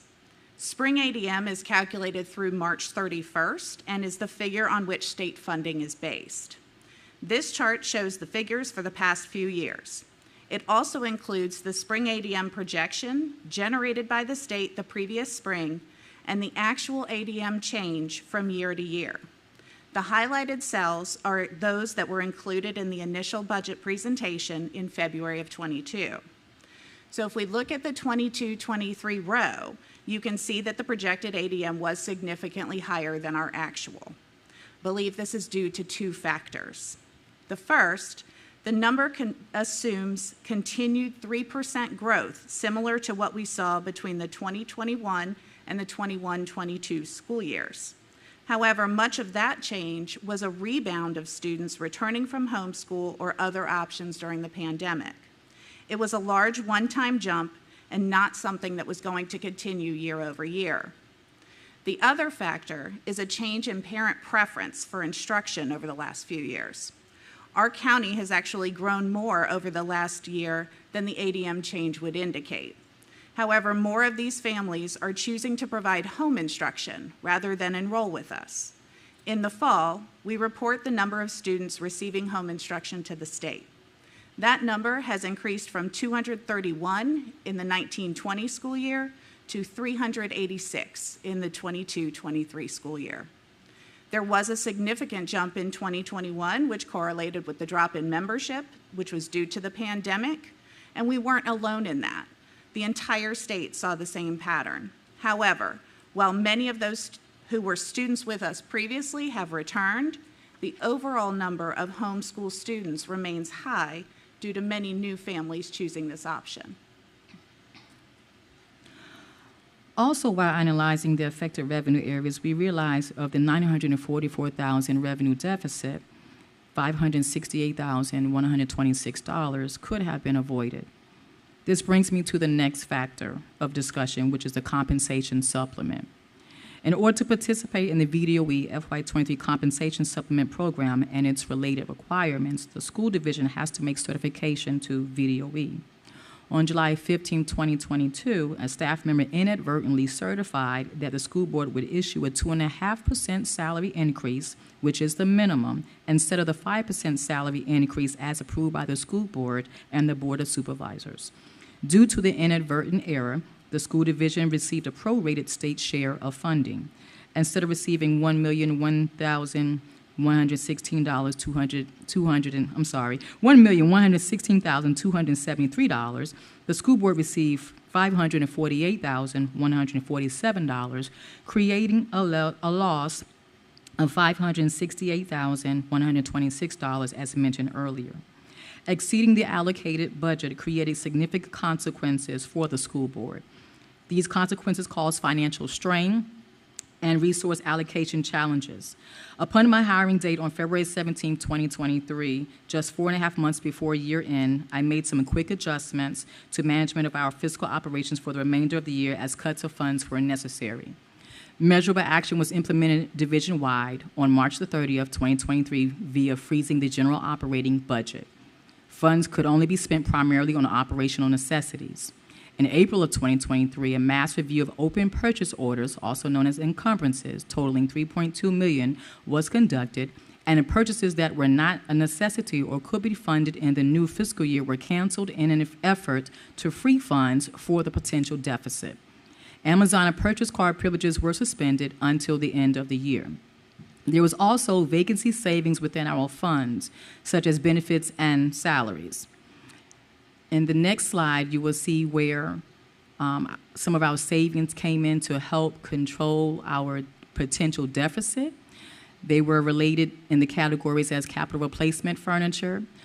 We had some contracted services that we had some savings in as well, purchase of services, as well as instructional materials. As far as the vacancy savings, we had savings in the administrative salaries as well as clinic assistant salaries. Some of those savings from the administrative salaries would include positions that were not filled all year. And so when you have a position that's not filled all year, you still have those funds available that would have normally been attributed to that salary or for the benefits. So we wanted to show you where some of the majority of these savings and funded cuts came from. But this was just a big picture. There's still smaller lines that had minimum amounts that helped to aid in removing the deficit and bringing it down as much as possible. As we reflect on the lessons learned from FY23's overexpending, this was a crucial step to improving our financial management practices and preventing similar issues in the future. By collecting all relevant data and relational information, we were able to analyze the budget and identify the specific factors that led us here and identify the internal, external, and planning-related root causes. As we reviewed processes and decision-making steps, contributing factors such as errors, flaws, and gaps in these processes were identified. Key takeaways from lessons learned were inaccurate revenue and expense projections, insufficient risk assessment, as well as inadequate monitoring control mechanisms. Based on the lessons learned, we have developed a set of corrective actions and strategies to prevent future over-expenditures. We have recommendations for our future. One of the things that we'll be doing is reviewing and revising budgets regularly by conducting periodic budget reviews to ensure that they reflect current circumstances and goals. The first budget review will be conducted utilizing the fall student count in September. Another review will be conducted utilizing the March student count. We will also adjust budgets when there is a significant changes in revenue, expenses, or business priorities. All revisions will be brought to the attention of the school board and the board of supervisors as deemed necessary. We will continue to create realistic budgets, base our budgets on accurate historical data and realistic revenue and expense projections, and avoid overly optimistic assumptions, especially when estimating our revenue. We're going to work on implementing cost control measures to monitor and regulate our expenses. We plan on establishing contingency funds, also known as emergency funds, within our budget to account for unexpected expenses or fluctuation in revenue.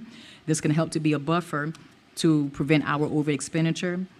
We will look in continuous improvement by encouraging our teams to find ways to streamline processes, reduce costs, and increase efficiency. And then, of course, we will ultimately learn from our past mistakes by analyzing our past budget overruns and implementing the corrective actions that we have brought before you.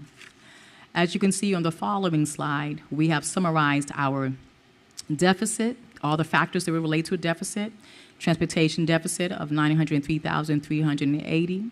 The substitute services deficit was $445,533. The incorrect ADM of 5568 cost us $944,592. And within that ADM, the compensation supplement, which was $568,126. This concludes our presentation with regards to the 2022-2023 budget recap, and we will be glad to answer any questions that you have at this time to the best of our ability. Are there any questions? I'll go last. I got a lot. Yes, if I may. Board members, I wish to thank you all for your ongoing and active engagement, the excellent questions you've asked me and staff throughout this process, and for holding us to account to explain the shortfall. As was mentioned, if any combination of the factors that staff has identified was addressed, it would have alleviated the shortfall, as we have discussed. Because of the confluence of factors that did not happen, unfortunately. At this point, I wish to focus my comments on next steps. As we shared, the shortfall is $438,506. We will need to identify further cuts or savings in the 2024 budget to address the shortfall from the 23 school year. Given that we are aware of this concern early in the current year, 2023-2024, this gives us more time to identify savings and/or cuts to help reduce the budget shortfall and eliminate the budget shortfall from 23 as needed. Additionally, it is important to note that we have been notified by the certified public accounting firm of Robinson Former Cox Associates that they will be conducting the audit for the Isle of Wight School Division for the 23 budget at the end of October, and Mrs. Harris can correct me if my dates are wrong. They will be here on the premises during the last week of October to conduct the audit. We should have the audit results in either late November or early December, and we will certainly ask that the auditing firm provide the board and the community with a presentation of their audit findings. Thank you. Mr. Marsh. Thanks, Dr. Kramer. Thanks, Ms. Harris, and everybody who's been a part of this. I'll try to segue this out so it all makes some sort of coherent sense, but I can't make any promises. I'm going to start my little spiel here by addressing Mr. Walters' comments. I heard you, sir. I don't disagree with what you're saying. This was a failure that happened on this board's watch. I think I can speak comfortably for the board when I say the board owns this.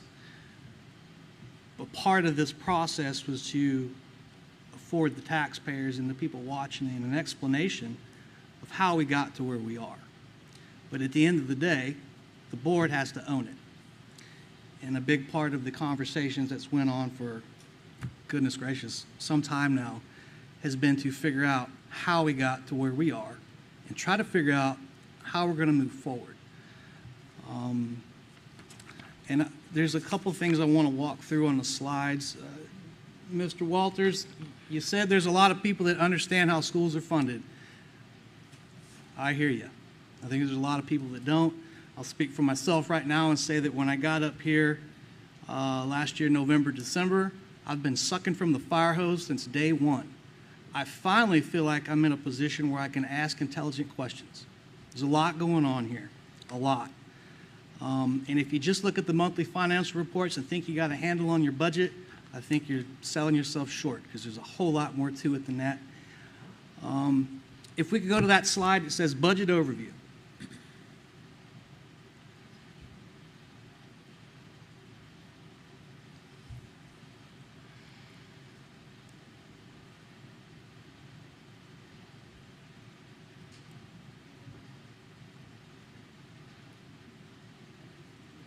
Keep going. No, go up to the top. Yeah, go up to the top. This third slide. Right there. Yep, go one more. Budget overview. Right there. So for the folks that are listening and watching and they look at the budget that's posted on the website, you see that it's divided by functions. So all those functions comprise the operational budget. Tell me if I'm wrong there, Ms. Harris. That's correct. What gets confusing, and I took a long time to figure out, is that these functions receive funds from various different sources. You got your grant funds, you got your general fund, but it's not just cut and dry. They don't necessarily overlap. So there's a lot going on there. On your next slide, budget terminology, I think moving forward we can do a little bit better. We've clearly defined that the original budget is the one that's adopted by the school board. Adopted is the key word. And then the county board of supervisors, they're the ones that actually approve it. That's the final budget. That should be posted on the county website. The revised budget can consist of several documents. And again, Mrs. Harris, if I speak out of line, you can tell me to stop. I'm wrong. But a revised budget can happen several times throughout the year. Agreed? That's correct. I think we revised the budget tonight by appropriating funds for the FY24 grant. That's correct. So I believe that moving forward, one of the things we can do is to keep an upgrade of that budget, a document, if you will. I think we could do better on that. And I'm willing to discuss that offline with the board or how we need to do. But my point is that the revised budget changes. It is captured in our monthly report, but it's hard to see it change from month to month unless you're holding those documents side by side. I think that's going to help Mr. Booster because we had this conversation earlier. The revised budget will change as the year progresses. The current shortfall. So this is the head herder, right? It's not just the deficit of $438,506, but it's the stuff that we kicked down the road. So we have to make up $438,000 from this year's operating budget. We have to find it somewhere. And then we need to look at the things that we cut or saved from the last budget and see if we can make them up this year. So I think realistically, it's much more than $438,000. We have to look at what we didn't get accomplished last year and prioritize it with this year. And oh, by the way, as we mentioned earlier, this school board approved a $90,000 well-justified hiring campaign to get our teachers on board, estimated at $90,000, and that may be fluctuating. And then we adjusted the ESS contract, estimated $60,000. So that's $588K. And that's why I was so adamant about not approving any more positions. We got to figure out how to recoup that. I don't think there's going to be any easy decisions moving forward.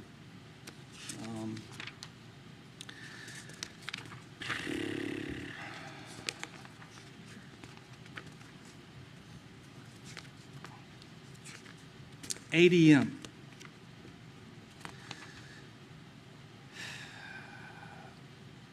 I'll put you on the spot. We're September, July, August, September. We're 3 months in. Our overall student enrollment, are we on target, there and about with our projected ADM for this year?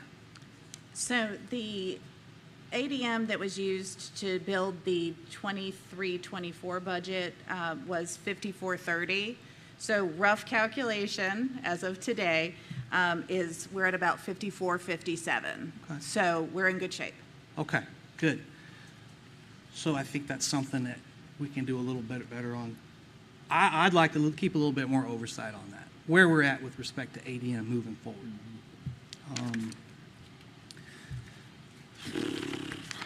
And I'll try to speed this up, but I feel like this is warranted.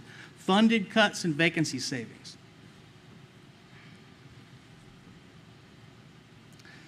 So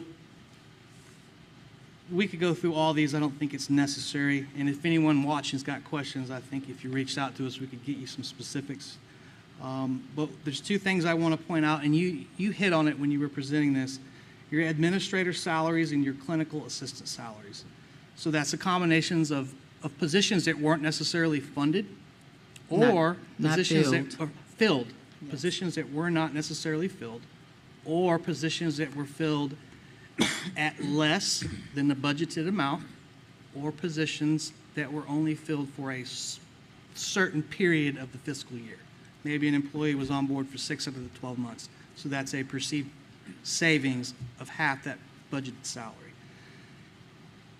One of the things that became a realization to me early on as a new board member that schools tend to, and I don't say this lightly, they count on those excess salary funds for a cushion, if you will. It's my perception, and I'll entertain an argument all you want.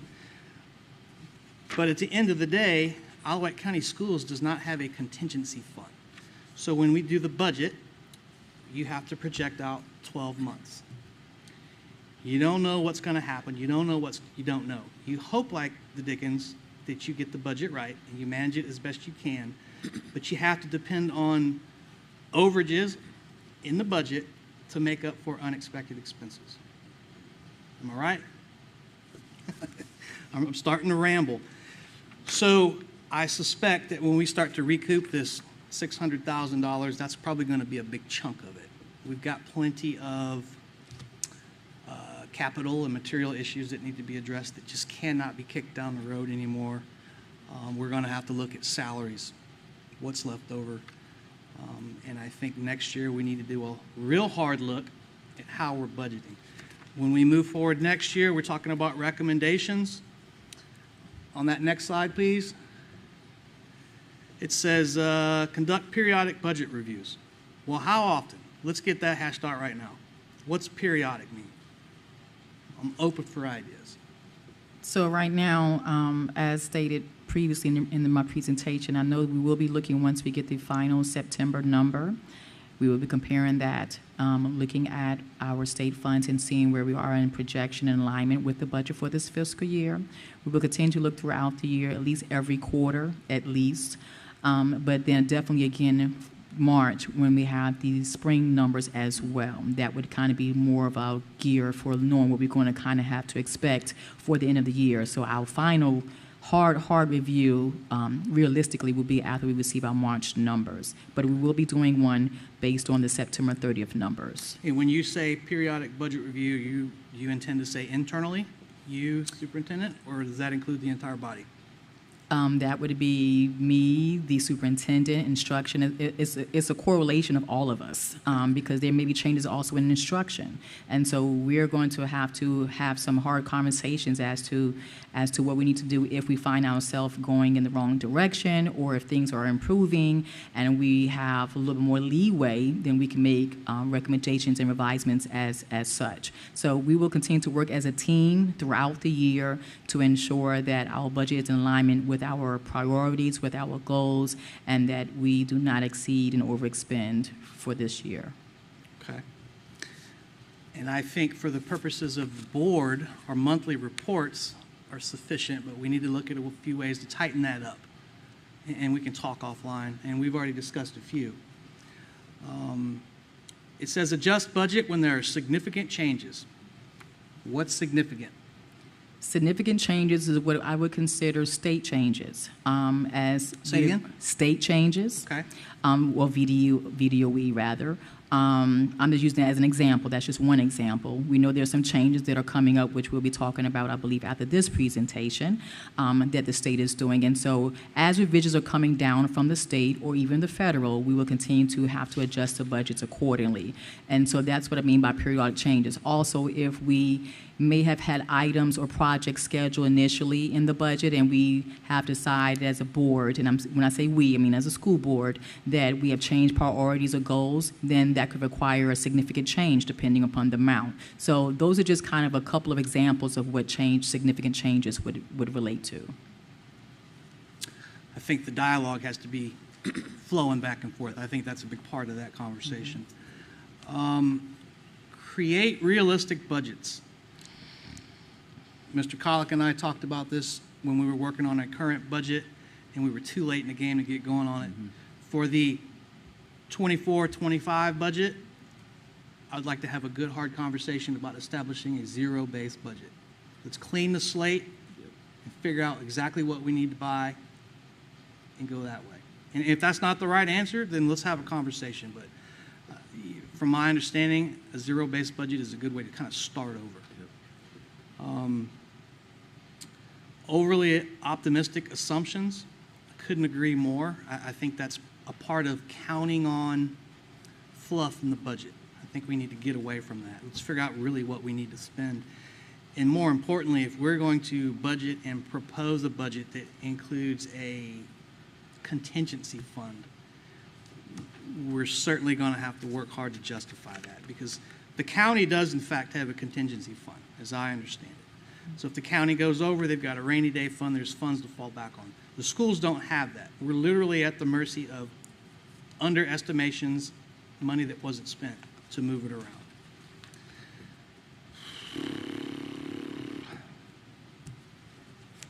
Learn from past mistakes, no doubt. We could go on and on. I just want to reiterate that the board owns this. There was a perfect storm. It's my understanding that traditionally, Wight County Schools has had excess money to give back to the county at the end of the year, and that's by law. So if you don't spend your budget, you got to give it back. You can try to get it back once you give it back, but you have to give it back. I'll put Doc Coleman on the spot because he's sitting back there giving me the stink eye. Give me a ballpark figure. Traditionally, how much excess does Wight County Schools have? Ballpark it. I'm not holding you to the fire. It varied during ESSER a lot. During those years of ESSER, I think that you'd see, Just yell it out. I'll regurgitate it. It varied during ESSER, the 18, 19, 20, 21. Sometime I think it was one year was 1 million. Some years it's 100,000, 200,000, but it varied. It varied depending upon exactly what was going on.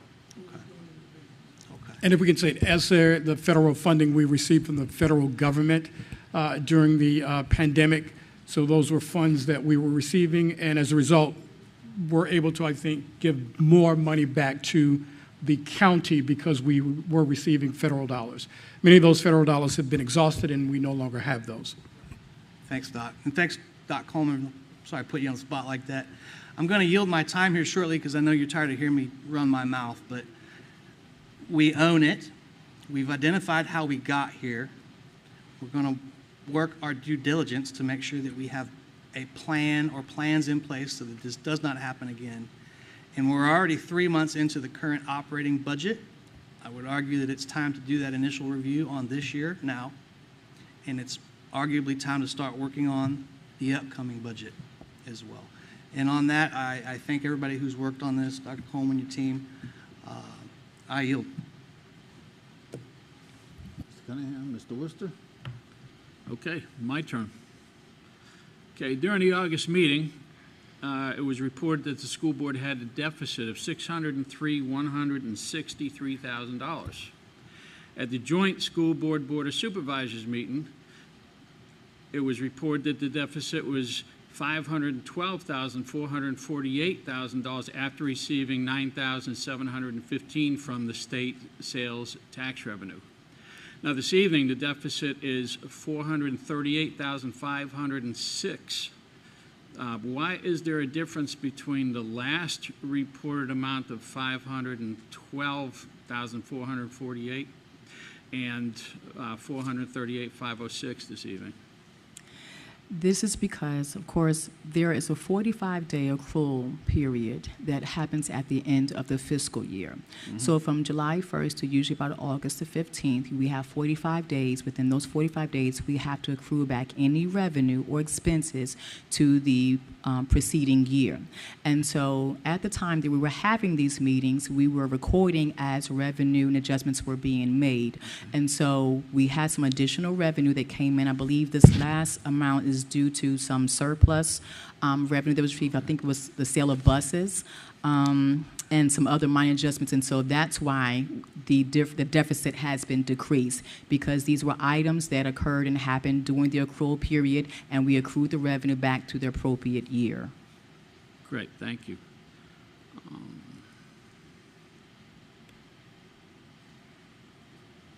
Okay, going back to the fall funded membership, and that's related to ADM, correct? Correct. So we could have adjusted downward the budget to reflect that at that time, correct? We probably should have? Potentially. Okay. And basically, going back to the recommendations for the future, I think we need more concrete actions in there, the corrective actions. I didn't really care for many of those up there. I think they really have to be more concrete so people understand what we're going to do. And I've been inundating the superintendent staff for over 30 days with questions on this, and I want to thank everybody for responding. I haven't been the easiest person to get along with over the past month, but I think I'm getting an understanding. The way I understand this, and this may help people out there, who don't understand budgets that well, like I'm one of those. We had an incorrect ADM that put us out $568,126. Is that correct? That is correct. Okay. And the deficit ending is 438,506. So if we didn't have the incorrect ADM, or we kept track of that a little bit better, potentially we wouldn't have had the deficit, even with everything else that was mentioned tonight. That is correct. If we did still have the incorrect ADM, but the incorrect clerical error didn't occur in the amount of $548,147, again, we probably wouldn't be talking about this right now, correct? That is correct. So again, like Mr. Marsh said, this was really, a perfect storm of events, no matter how you look at it, that just, we just didn't have the expertise in the right places at the right time, to be completely honest. And if it wasn't for Ms. Harris coming on when she did and taking the immediate actions she had and informed the rest of us, this could have been really a lot worse. Okay, so we do have work to do. We do have lessons learned, and we've got things to learn. But I think given everything that's happened, I think as of tonight, we're probably in the best possible position that we can be in after everything that's happened. Thank you, Ms. Harris, Dr. Kramer, and the team for putting this together. Again, I was not very easy to work with over the past month. I had a lot of questions. We had some difficult conversations, but in the end, I think moving forward, we're going to do much better. Thank you. Amen.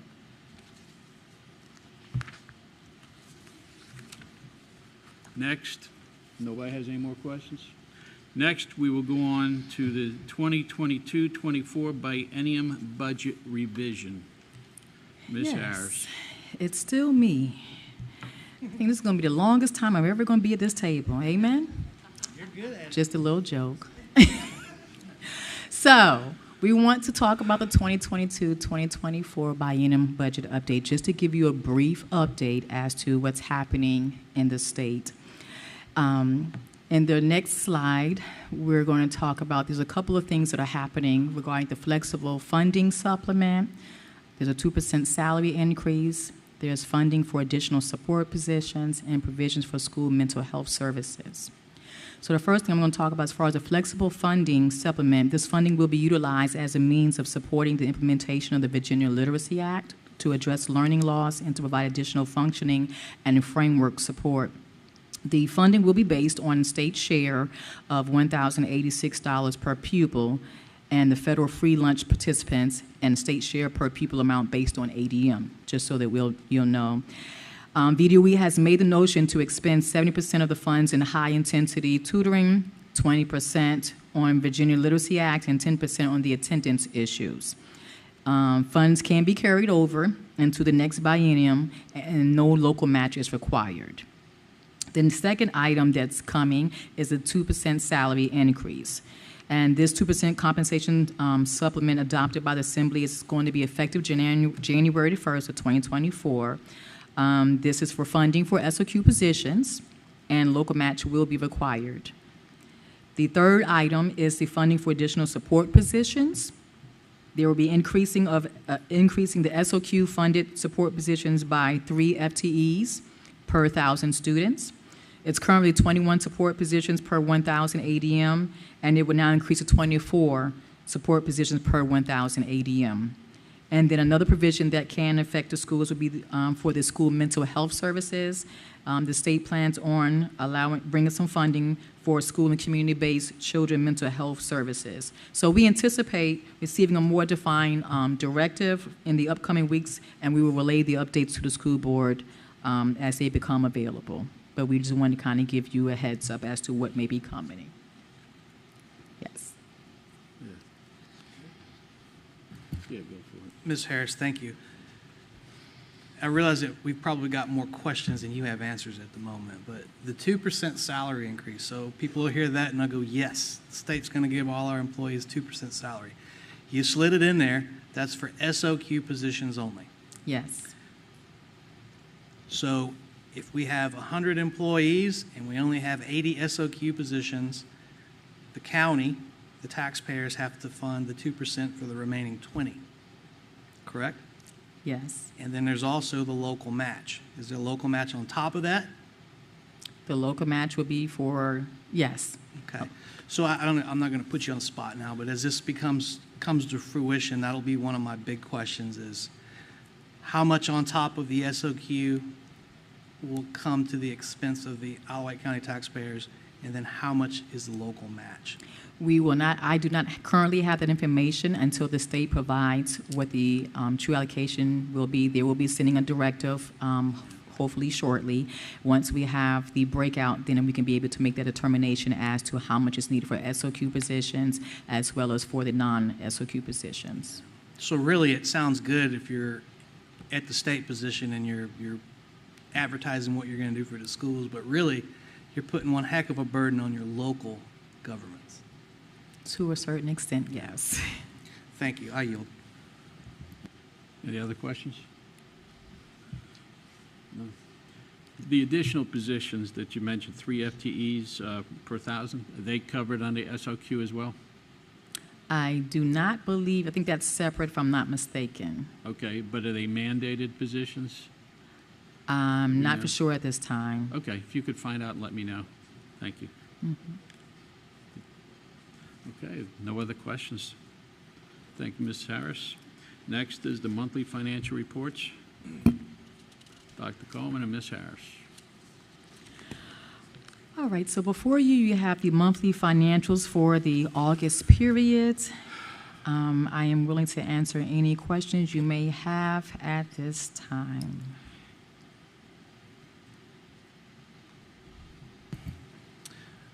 Ms. Harris, on the monthly financial summary, under expenditures, year to date, we've got 44,087 undefined expenditures. Help me understand an undefined expenditure. All right, within our financial system, as we expressed in our presentation, there are what we call categories or functions. If an item is not related to a function, it is listed as undefined. In this situation here, this is actually on health care, self-insurance payments that I believe occurred over the summer. And so it's going to, it's in the account now, but it will be washed out. But that is what undefined means. It does not apply to any of the functional categories. Was it a budgeted expense? Oh, yes. It's just an allocation. We just need to code it differently. Okay.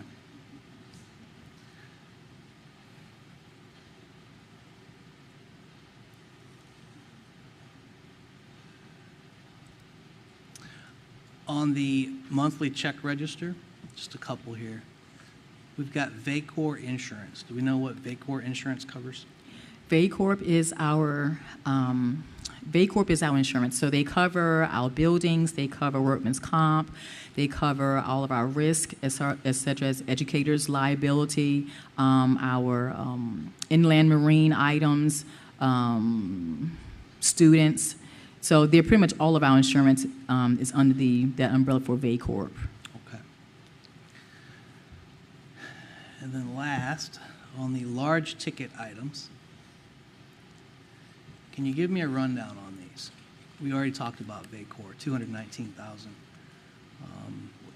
Hancock Bank Leasing, GTMS Chiller. What are we leasing for $67,000? I believe that's the chiller for GTMS. I'm not for sure exactly how. I know this is the last payment, if I'm not mistaken, for this lease, but Dr. Coleman can give you further information. That's exactly right. We're leasing the chiller. So we don't actually own the chiller at Georgia Towler Middle School. We lease it, and all of the maintenance comes along with that lease. This was something that was set up when the school was actually built. The chiller for food? No, the chiller, the HVAC unit. The HVAC unit is called the chiller outside. So what is a lease-to-own program? I have to check in on it. I do not want to tell you yes, but at the same time, I believe the lease is coming up, so I have to check in on the actual details of that lease. So if we were leasing it and this was the last lease payment, I'll have to presume that something replaced that HVAC. No, it goes on. What we'll do is we enter into another contract for preventive maintenance if our maintenance staff, looking at the HVAC staff, cannot handle the repairs. HVAC units are HVAC units, but when it comes to chillers, boilers, or bigger units of that nature, sometimes divisions lease that out in order to be repaired by specialists. Okay.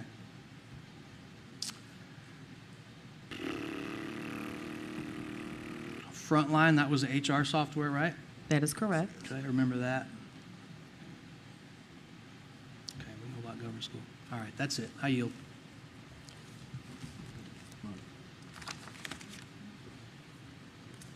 I do have one question. It was my understanding when we were going to be paying our dues to the VSBA that it was going to be about $12,000, and the payments for last month were over $24,000. I'm just curious how that happened. So for the VSBA, the items that I have seen have been for the policy services. That was one payment, and then the other one is for the VSBA membership. And also for board docs. And board docs. Yes, Okay. sir. Okay, that makes sense. Okay, thank you. No more questions. We'll move on to New Hardy update. Dr. Coleman.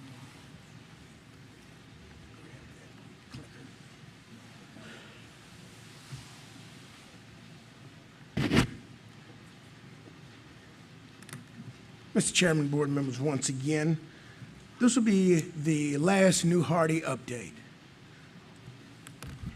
We've been doing updates for quite some time, last 18 months, and this will be the last one here. All right.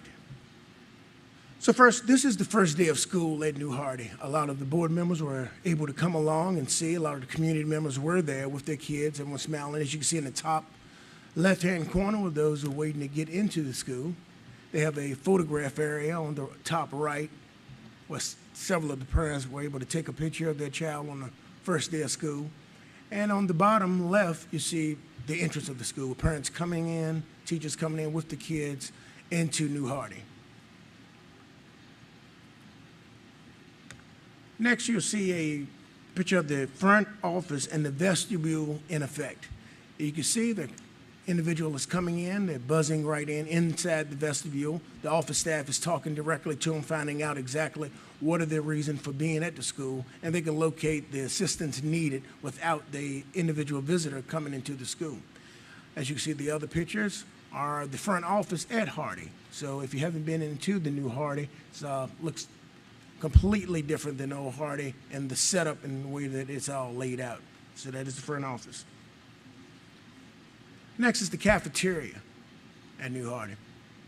As you can see the colors, you can see the collapsible wall behind that leads to the gym. Also, you can see the serving lines. Overall, the size of the cafeteria, which you can note that's much bigger. And once again, the serving lines at the bottom with the new vendor company, Aramark, serving food. Next. Next, we have the coach with the gym class. As you can see, the gym, once again, is much bigger at a New Hardy. Better lighting, better areas for student activity, and that's the picture on the right. The coach is spread out with the students, and they're having fun, and the picture on the left is just the class coming together. Next, we have the art and the music resource classrooms. So you can see one changeover in the art room was the ceiling, the floating cloud ceiling. You can't really see the gallery windows, but you can see the ceiling in there and the kiln in the closet. Also, you see the music resource classrooms on your top right. Next is the media center, the library. This is at the center of the school if you had a chance to actually walk through it. It leads from the front hall to the back hall, and you have different types of seating, a very colorful carpet there, and different seating for the kids, as you can see them sitting on the bean bags there. Next is the learning staircase. This is one of Dr. Kramer's favorite spots at New Hardy. This is an area what really stands out in New Hardy. In some schools, these areas are not really used, but the architectural design really uses space that is not used as a continual learning space. There's one on each side of the hallway as you walk through. Next is the upstairs STEM lab in large collaborative spaces.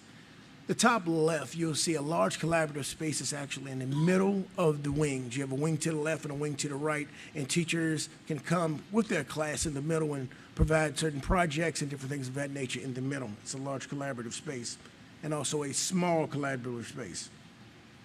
Next. This is a picture of one of the smaller collaborative spaces on the first floor, which lead out to the playground. These are other collaborative spaces, as you can see at top right.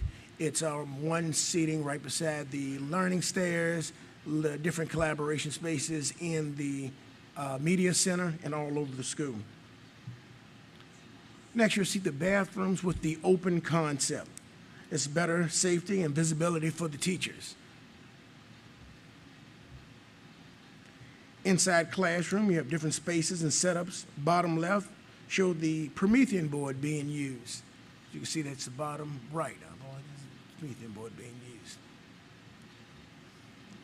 And of course, you see the smiling faces, happy to be in a new school.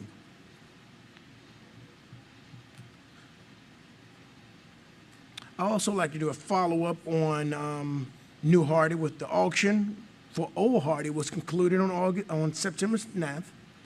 Everything worked out very well. We will have the outcome next month. I can present exactly what occurred at the auction.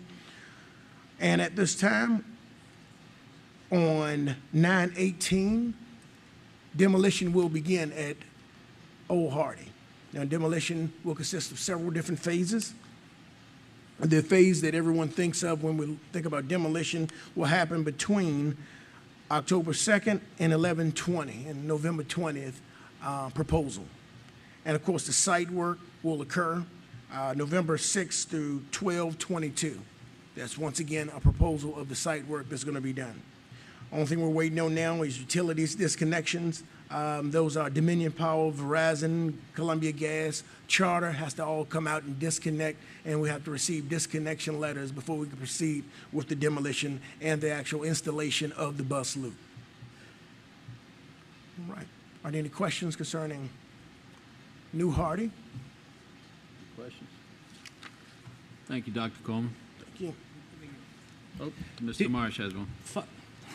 So we said this at the joint session last week for the audience out there, but for the listening audience tonight, just a public thank you for Dr. Coleman, the amount of time and energy and oversight, coordination, and everything that went into this. It's my understanding that this was your project, and it's over.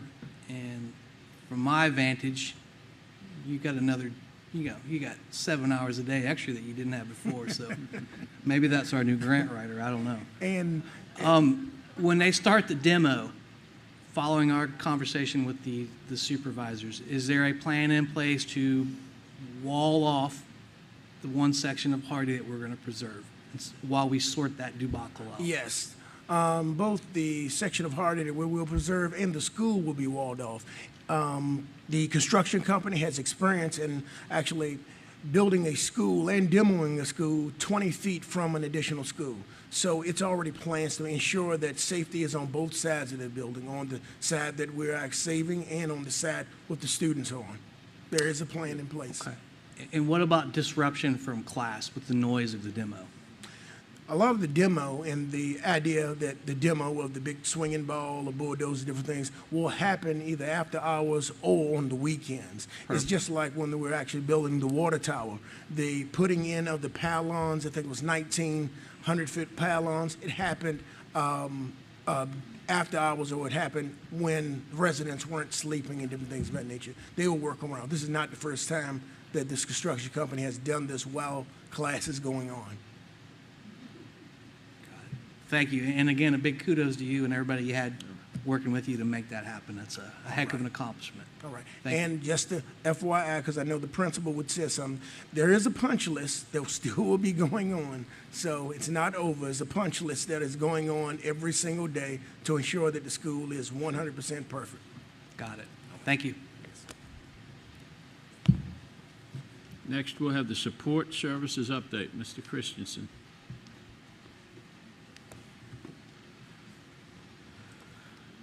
Yes, good evening again. Before we get into the support services PowerPoint, you should also have in front of you the fuel report for the month of August. So I'm happy to answer any questions on the fuel report that you may have before I jump into this PowerPoint.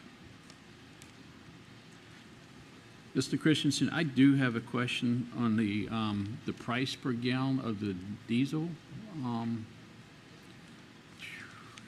I take that, yes. In June, July, and August, we were looking at around $5 a gallon. For the $5 a gallon, that should be reflective of the 2022-2023 school year. Got it. Okay. That was Okay. back when we had the initial That was a year significant ago. spike. Thanks for pointing and we're that still out. high now, but not quite as high as we were last year anyway. Okay. Okay, we're quite a bit less. Okay, thank you. Yes, sir. Okay, so for the support services and operations updates, did just want to highlight one specific project that we had recently completed, and that was at the Windsor Elementary School. We had a new well put in. So a crack in the well sleeve was discovered. This was during the monthly water testing that's done by one of our contractors. So this happened fairly shortly before school was starting, so obviously we were in full go mode. How are we going to do this? What are we going to do? We got no time to lose here. Let's develop a plan. So what we did is we coordinated with the health department and we're able to classify this as an emergency. That allowed us to move forward with immediate repairs. The new well was installed within 2 weeks, which is, I mean, just rapid pace. So very much I want to say thank you, Mr. Brinkley, Mr. Jutkins, the Land Lab staff, the Windsor Elementary School staff as well for their patience and everyone working together. It required close coordination. That well is located on the Land Lab, so we had to make sure that when we were out there, we were not going to disrupt anything they had going on. And again, this was happening at rapid speed.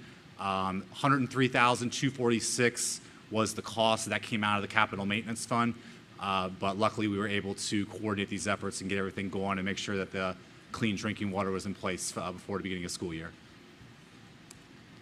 And here's just one of the pictures of the work that was done with them installing the new well. The cost to replace the old one, it was over 20 years old, it had run its course. It just didn't make sense, and we had time to put in the new well, and that was the right thing to do, so they were able to crank it out fast. I'm happy to answer any questions you have. Mr. Marsh. How's the water test over there? If you live in Windsor like I do, you know that the fluoride level at the city water is at the very top of the threshold. Is it the same at Windsor? I would have to check the specific fluoride levels with Mr. Hargrave, who does our water testing. I don't know the specific levels off the top of my head, unless Dr. Coleman has those. I presume that there was a water test with results provided. Yes, and the water testing results, they are constantly being tested because it's a new well, so their last samples are being sent off at this time, and they will have the samples for Monday to give us a thumbs up. At this time, there's been several 24-hour to 48-hour watches, and that is a Department of Health situation that has to occur when you're putting in a new well to ensure that there's no backflow issues. But at this time, there are no backflow issues, and the water is being tested one more time over the weekend to ensure that Monday that we can fully use the old well and not concentrate any efforts, no percentage of water be coming out of the old well, just FYI. Can you give us an update when you get the report as to the fluoride levels? As a Fluoride. parent of two little ones, that's a big concern for me. Absolutely. It's elementary school. So if the fluoride's high, I think we owe it to the parents to say, hey, just so you know, fluoride's high in this drinking water. Fluoride. Please, thank you. Yes, sir.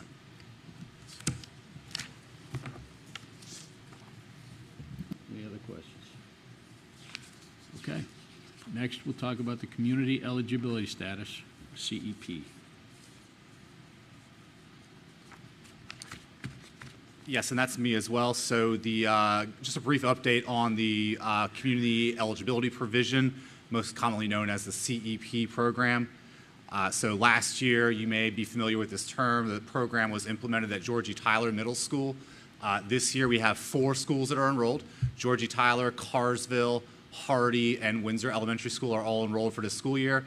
What the program does is it allows all of our students to receive breakfast and lunch at no cost. So it's regardless of free or reduced status, it's every single student in the school is able to be provided breakfast and lunch free of charge. There's no further action needed from families. Students are automatically enrolled and they are not required to submit any kind of free or reduced applications. It's an instant program. Once we were able to get that approved by VDOE, it goes into effect without any additional paperwork from the families, which is a nice, less burden from them. Eligibility for this program is determined based off of a percentage of families that qualify for free or reduced meals from what's called direct certification. That is one way that the state identifies a basket of our free and reduced students. So what the state does is it takes a look at that number. 40% is the threshold. If the percentage goes above that threshold, then you are eligible for direct certification. And so these 4 schools came in above that threshold. So it's great news for our families. We want to make sure that we're really promoting that, and hopefully we see participation rates going up as a result of the program.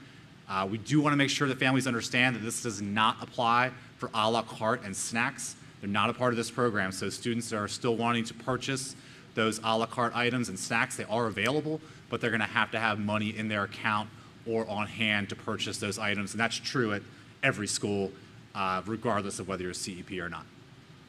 I'm happy to answer any questions that you all may have about this provision. Perhaps a question for Ms. Harris. I don't know, I'll give you a shot, sir. I know this is state funded. How does this look on our budget? How is it captured in our budget? So there is an impact to the budget, and I'm sure Ms. Harris will be able to provide more detail on it, but what it ends up doing is it ends up impacting reimbursement rates. And so every meal that is sent to the state for reimbursement gets reimbursed at a certain percentage. So this program, and I believe the number is 60%, it gets reimbursed at a 60% clip for those who had not qualified for free or reduced. So it gets to be quite a complex formula when it comes to the finances of it, because you're not reimbursed at as high of a rate. However, you do ostensibly see an increase in your participation rates. And then what you also see is a reduction in your meal debt. So there's a number of different variables that come into play here from the financial realm. So it's not necessarily a grant, it's just revenue provided via the state. It's not a grant, and I would not classify it as revenue, although I'll defer to Ms. Harris for that specifically. But it's not a revenue. It's no additional funds. She's nodding. She said it's revenue. Okay. No. Thanks, Mr. Sorry. I just want to make sure that we all understand how that's going to look as we move forward. I think this would justify some form of a revision in the budget. Maybe, maybe not. Not necessarily. Okay. We'll capture that when we do our first review. I yield. Thank you, Mr. Christensen. Thank you. Next, we'll do the compensation study. Ms. Sullivan.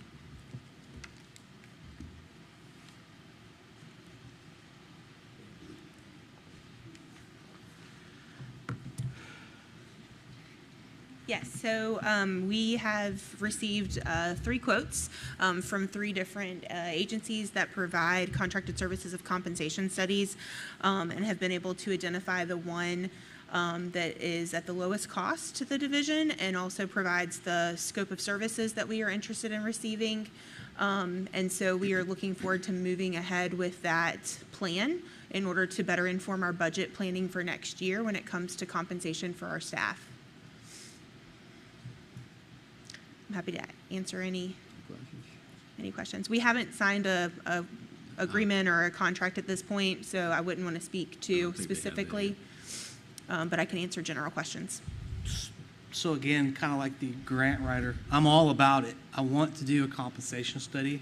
but until we've solidified our current deficit, I'm in a position where I would not support obligating any more expenses until we've sorted out where we're at.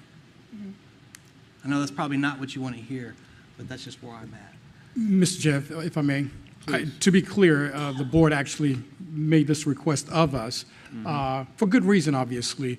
But if you would, Mrs. Sullivan, speak to how this will delay the time frame. So coming back in 4 or 5 months may not help us this year. If you would speak more to that.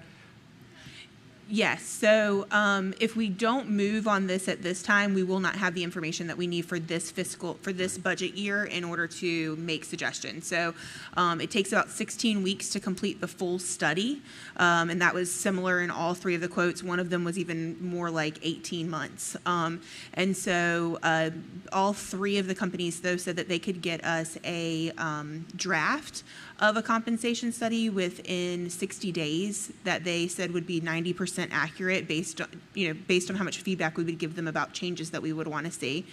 And so if we start that now, we would have that information in time to inform our budget when we are making decisions about raises and compensation formulas and that sort of thing. And so I guess the big piece is if we don't move forward at this time, it would be there would be no point in us considering that for the remainder of this school year. We would have to then do it for the following school year because the data would then be inaccurate that we would start giving them now. So, have you received any proposals yet? Yes, we've had three. We had three proposals, three quotes. Okay. Yep, and they're pretty extensive. They go over all the scopes of services, the resumes of all of those that are contracted by them to do the services. Cost? We're looking at about $47,000 for the one that we were considering.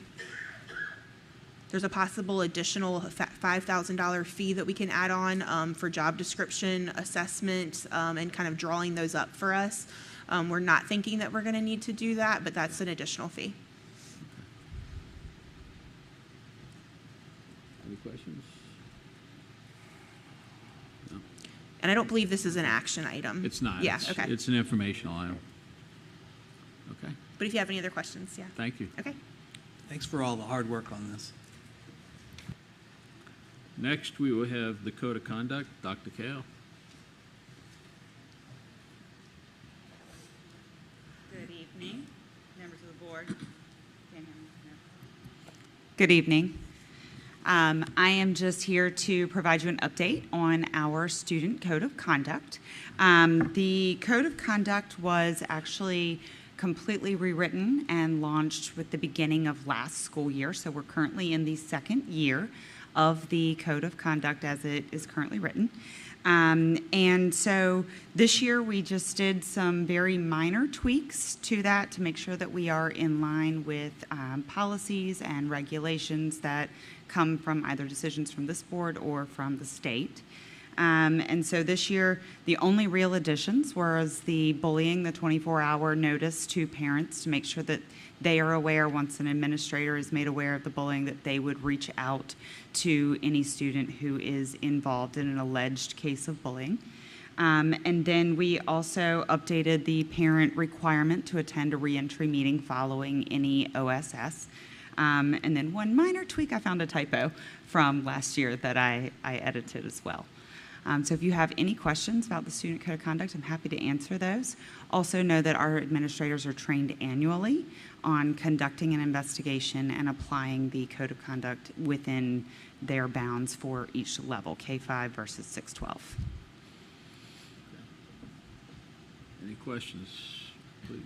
So if a student gets expelled out of school suspension, they have to meet with the parents? Parents have to meet with a principal? How's that work?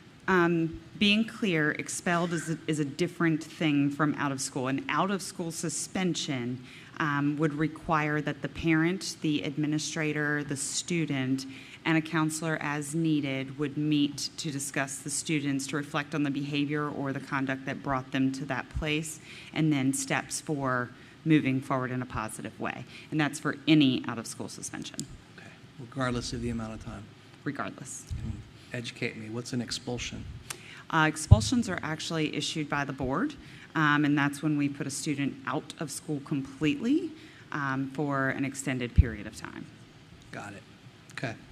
That doesn't happen very often, thankfully.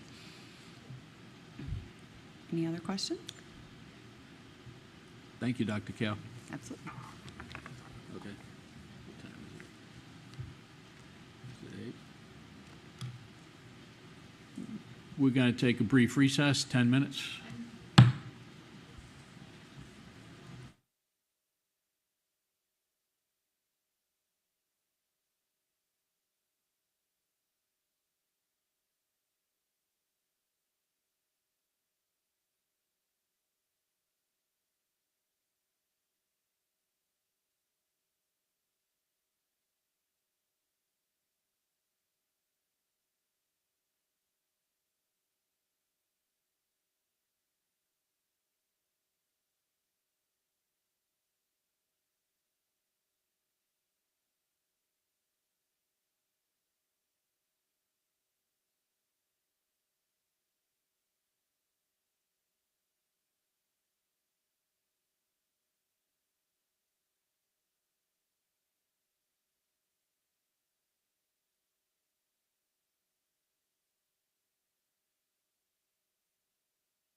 Okay, we are reconvening from recess.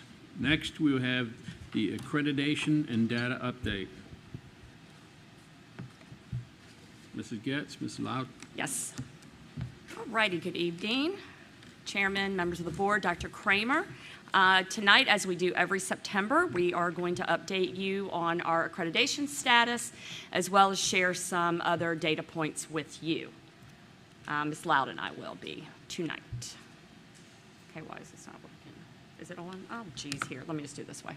Okay, first, great news. All of our schools are accredited, so we are thrilled to share that, and we are thrilled for our schools, and it shows the hard work that our teachers are putting in to make sure we continue to stay accredited. Yep, very good. Yep. So further, we would like to just explain a little bit more in detail. We're going to hit some data points. If at any time there are questions, we will certainly entertain those.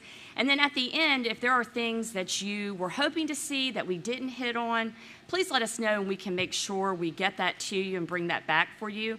There is so much data that we can show you, and we didn't want to sit here for another 2 hours and share the data with you. Mr. Cunningham, you're welcome. But if there is anything that you didn't see, we're happy to do that at another time. Okay, so this first slide shows the aggregate pass rates for the division versus the state. So these are overall pass rates for each of the content areas. We did provide the state results in blue and our results in teal. So as you can see, we met or exceeded the state pass rates in all of the content areas. And that's grades 3 through 8. Grades 3 through 8. These are SOL tests. Yes, sir. All right, the next slide is our pandemic rate comparison. And if you look at the blue, those are the state percentages, 2018-19 to the current year, 2022-23. And then in the teal, you will see the division pass rates. Again, 2018-19, pre-pandemic up until now. And as you can see, we have not returned to pandemic levels, pre-pandemic levels. The state has not returned to pre-pandemic levels as well. We are inching our way back. We took a few hits and slid backwards in a couple of areas this year. And you're going to see some more information about that as we go. But we are, working to climb back to that point. But it is going to take a while, and it's not just us. We're not unique to this. It's across the state, across the country, trying to get back to where we were. And as you see, we were in really good shape. We're going to get there. It's going to happen, but it is slow. It is. And we are continuing to look at what are the things that we can put in place to help our students get to that level. So we'll talk about those a little bit further. Do you have a question, Mr. Marsh? Okay. All right, so next we have our reading SOL pass rates. And again, you'll see the state in blue, we are in teal. And if you look across grade 3, 4, 5, 6, 7, 8, as you see, we did exceed the state in each of those grade levels. And as you can see, some of them, in some of the grades, we're doing actually quite well. If you look at the third graders, that was the group that was in kindergarten when the schools shut down. So to get them where they are, again, they had a half a year almost where they were at home, and not much instruction took place at that point. So again, we continue to look at the students who are not mastering the standards and looking at what can we put in place. We have done a number of different things. We think we are seeing some payoffs, but you don't completely make up for all of it in a year's time, even a couple of years' time. This is something that's going to take a significant amount of time in order to catch up. Question? Yep. Thanks, ladies. So this question, I guess we'll be the same across all subject areas, but grade 3, 71% passed reading. What about the rest of them? Does that mean that the rest of those students failed? Were they held back? No. No, I mean, we would not. I guess the point of it is if you take a student who can't arguably read at grade level and you shove that to the next grade, what does that do? Are we not just, how do you make that up? It's like it's just perpetuating the issue down the road. I mean, that's a great question, and I think, we have to look at doing a variety of things, and we are doing before-school tutoring, we are doing after-school tutoring, we are doing during-the-day tutoring. We also have just learned we are getting ready to get a significant amount of money from VDOE. They released their tutoring playbook, all in Virginia. The playbook that is going to require us to tutor even more extensively than we are. And so one of our challenges, quite honestly, is going to be finding tutors. Last year, we had positions open, money ready, grant-funded money, a grant that we had applied for, to pay tutors $35 an hour. We couldn't find the tutors. And so one of our major challenges this year will be finding the people to help come in, tutor these students in reading and math in grades 3 through 8. Just stick with this 3rd grade. If you take a 3rd grader that can't read, you send them to the 4th grade. Yes. Do you mandate that, if all things in a perfect world, do we mandate that they undergo tutoring? Yes. They will undergo tutoring, yes. Okay. And is it in addition to their normal workload, or is it? Yes. Yes. And so what we will be doing is we're going to be looking at schedules and doing our best to adjust schedules. We're not going to take kids out of recess. We're not going to take them out of all of their resource classes. We're going to have to look at how do we adjust their during the day schedule in order to get the tutoring that is necessary in. And that is a real challenge. Research says during the day tutoring yields the best results. But we have to figure out how do we fit that into the schedule and still do all the other things that we need to do. Before school tutoring, after school tutoring, we did it. It presents a tremendous amount of challenges because we were not able to provide transportation to those students. So we depend on parents dropping off. We have talked with transportation about, do we have the option of perhaps offering something? They are looking at it, but again, they are limited in their resources and times of school start times that we can actually provide transportation for before and school after. We are exploring all those things. We just started meeting this week, got the playbook this week. We're looking at the options of what we can do. May I respond to just one thing you stated? You stated for students who can't read, they may not read proficiently, but it doesn't mean that 29% of the students can't read. So I just want to make that distinction for those who are listening. And thanks for saying that, Doc. So just because this just projects the pass or fail, there's different degrees above that, right? Correct. So there's pass advance, which are students who score 500 to 600, and then pass proficient is 400 to 500. And then fail is anything below 400. And I will say, we're very concerned about those students. I mean, you're absolutely right. You should be concerned. We should all be concerned. And that's why I think moving forward, it is so critical that we are able to partner with our parents to make that number of pass go up. And we are still seeing a large number of absences. That's still happening. That's a huge part of it. So as a parent, I see this, and I'm looking at roughly 30% of 3rd graders can't read at grade level. Yes. As a parent, I'm losing my mind. Mm-hmm. I really am. So I don't, y'all are the educators. I don't know, but it's, you can look at the upside at 71% passed, but I tend to be the pessimist, and I look at the other ones that did not. Yeah, I agree with you. And again, you're right to be concerned. it needs to be seen as a community problem, and how are we as a community going to help solve this issue? And so when I say we need tutors, I'm speaking to the people out there at home watching. We need people to be able to come in, and we'll help train you and work with our students who are in need. And parents, we need parents to partner with us. This will be hard to change just on our own. Right. We have so many hours in a day. We need our partners, our parents, our community.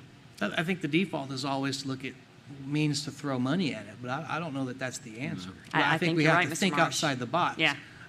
Yeah. Our churches who want to have tutoring programs, businesses who want to help with tutors. We need all of those things. Okay. All right, we'll move on to the next slide, which is math. Before you do, go ahead. Ms. Yep. Getz, I do have one question on keeping track of the cohorts as they move through the grades. Yes. So that next year we don't see third grade reading 71%, fourth grade reading, yes, something different, but we see the 2030 cohort moving. Last year they had 71, this year they've got 75, so we can see the improvement or declination of them. So if that's something that we could look at doing for future years now that we've got a baseline right here. Yes, we can certainly do that. Thank you. Math, and again, state in blue, we are in the teal. When you look at elementary math, I think it's a little more encouraging.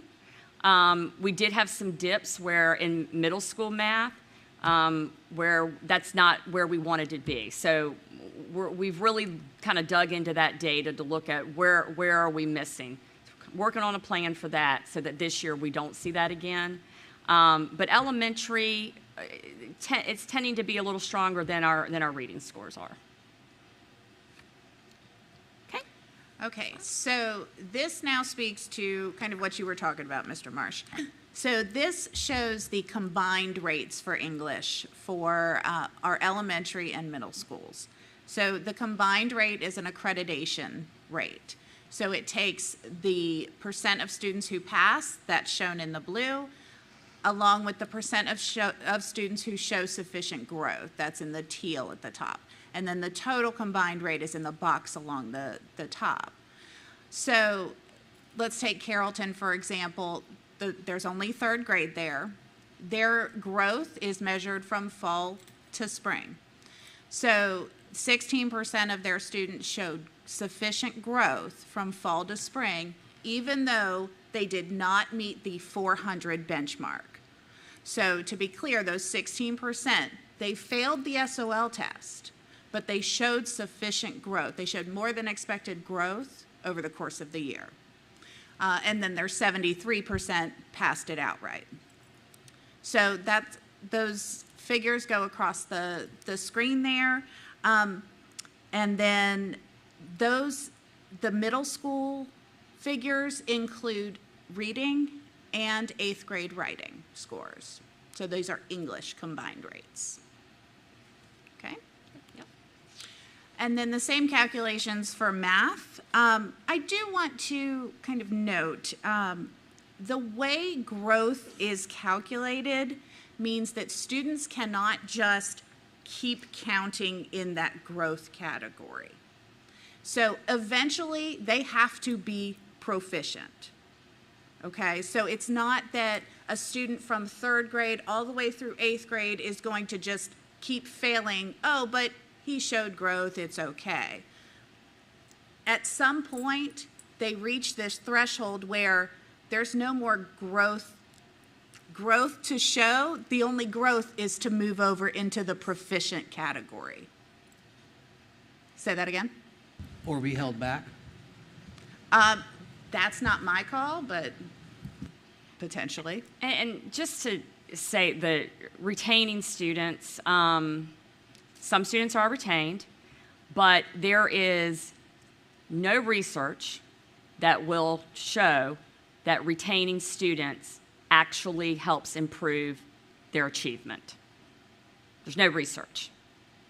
And it's even worse when you hit upper elementary, middle school to retain those students, it's actually harmful.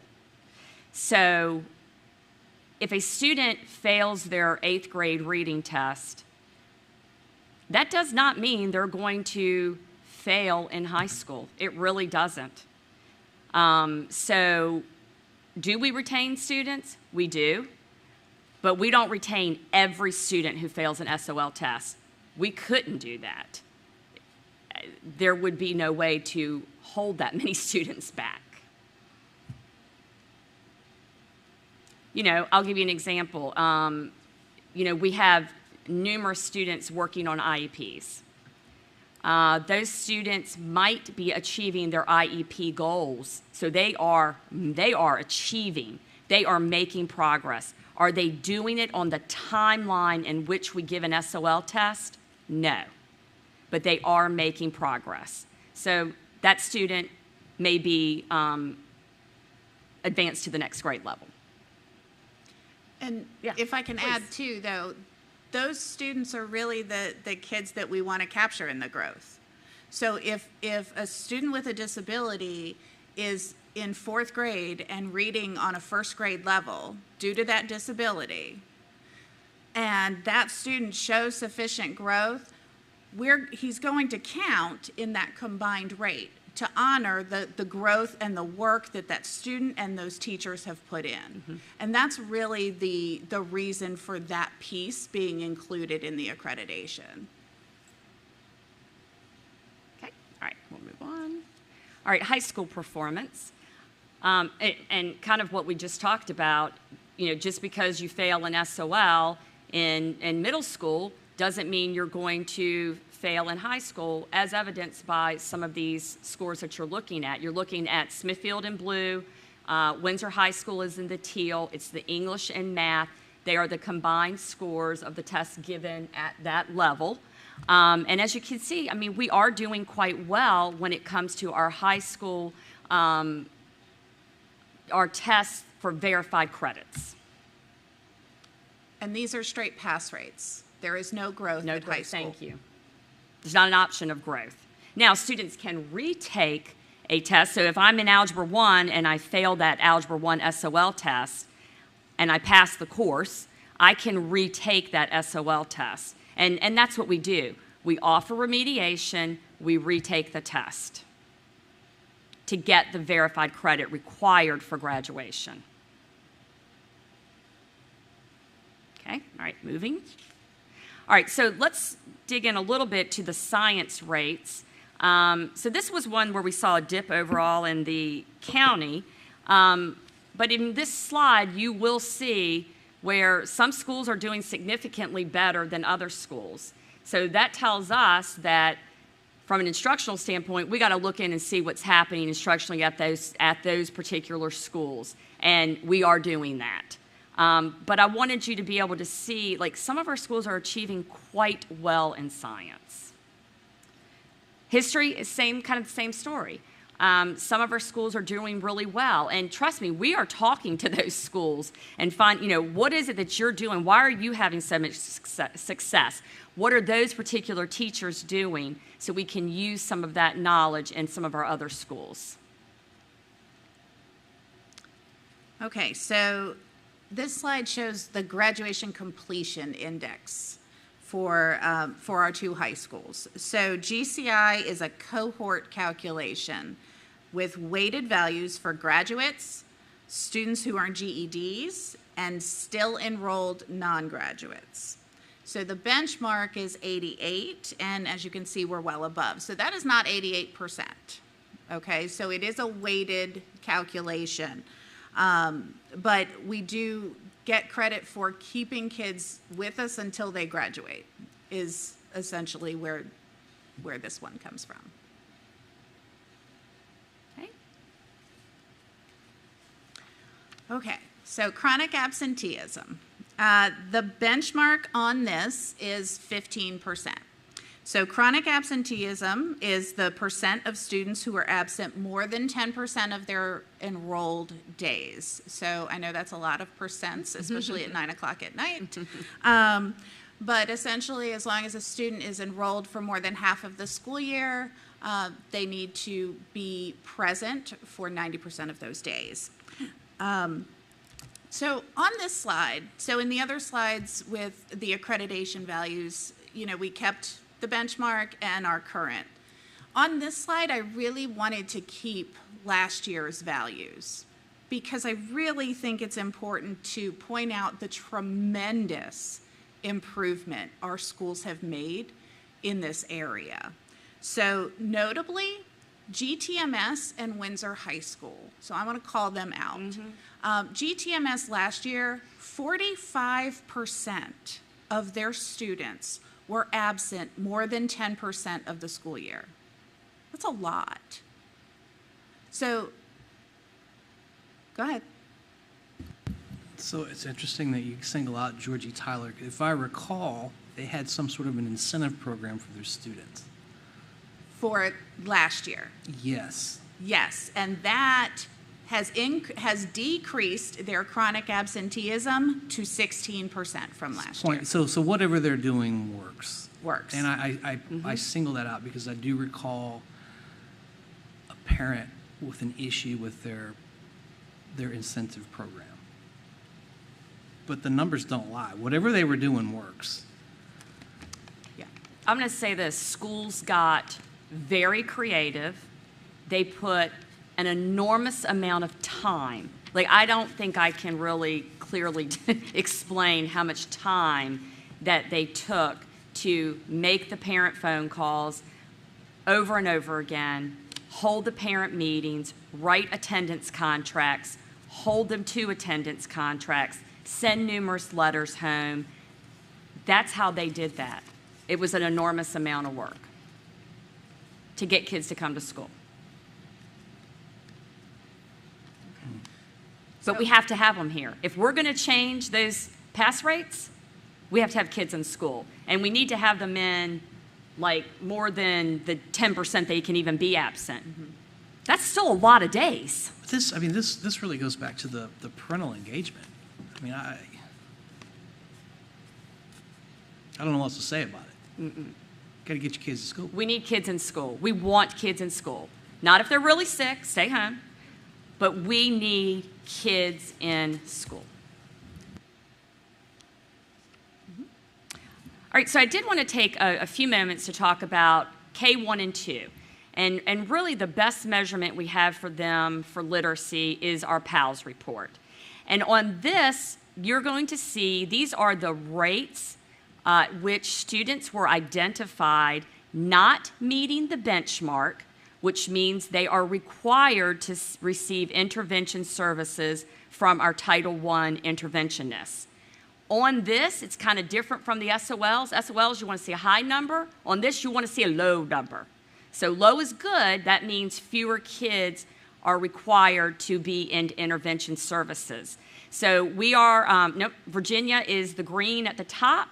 We are at the whole division of Isle of Wight in yellow, and then even the individual schools you can see. So at the end of kindergarten, we, as in Isle of Wight, had 7% of our students identified kindergartners as requiring intervention coming into this year.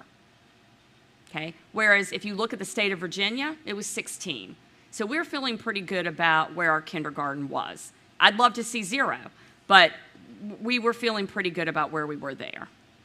First grade is always tough. If you think about your own kids, the amount that they have to learn, that first grade year is life-changing. They go from barely being able to blend and put words together to really reading at the end of that first grade year. So the amount of growth is incredible. We still are ahead of where the state is at 27%. We're at 25%. You can see the differences in our schools. And some of the things that we're doing is we've actually increased some of our intervention services at those schools to provide them even more support for students who are not meeting the benchmarks. Yes? Do all first graders take this test, regardless of where they're at?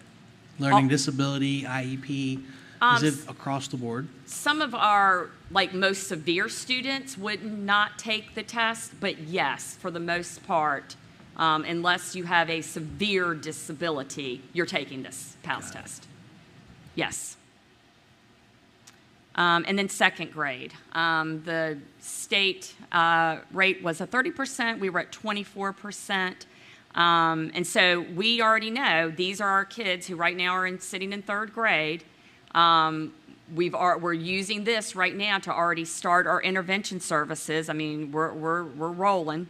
And then once we do PALS in October, we will then adjust our groups for intervention because some of these students may not need to be in intervention services. Some of them may be. So those groups do adjust after we take the PALS for the fall. So I say all this to say, we're a good school division. We are, and I think we have a lot to be proud of. I think our teachers are doing an enormous job, and it's not an easy job now. We've talked about absenteeism. I know we've talked before about student behavior and discipline and the increase, the rise that we've seen of that. The mental health issues that we've seen increase since we've returned from the pandemic. And in spite of all those things, and I'm just going to add, we've had a considerable amount of teacher turnover and bringing new teachers on. And so when you lose veteran teachers to retirement and whatever, and God bless them, retired and they're ready to enjoy life, but they take a lot of knowledge with them when they leave. And our new teachers are great, but we also have to train them as well and get them up. And so we are in that kind of phase where we have to do that. But all in all, we are a really good school division. Are the scores where I want to see them? No, absolutely not. I'm a parent. I have kids here. I want us to be the very best. So that's what our goal is. I mean, we're working. We want to improve. We want to be better. I do think it's worth noting, though, as when we look at our scores compared to the state, that's a comparison that we do have. We're above in reading, writing, math, and history. Science, we're dead even. I didn't put them all in here, but when you look at our region, we are midway in the pack of our region, so we're not the top. We're certainly not the bottom. But again, I want us to be at the top. Also, one of our takeaways, attendance protocols are working. As we said, the schools are working hard to decrease absenteeism. It's working. Some of the things that we are looking at, and I did not go through everything, but writer's workshop, we know writing is something that we really need to focus on. So that's one of the things we've trained teachers on. Additional training in science. We do have a lot of resources. We need to make sure teachers know how to use them and use them effectively. Tutoring in elementary and middle schools. You already heard me speak on it. We are really, really trying to get that in place. We know that in order for students to improve, they are going to need some of that small group, small group instruction in the areas of their weakness. And then we have added additional interventionists in our elementary schools, again, to try to work with some of those students who are not mastering the standards. So I will stop. If you have any questions, please feel free. Mr. Cunningham? Okay. Chronic absenteeism. Has a survey, study, anything been done to find out why kids aren't going to school? Because when I was in school quite a few years ago, I didn't have a choice. My mother and father said, "Oh, you're going to school." I had the same experience. And I had to go. I didn't have a choice.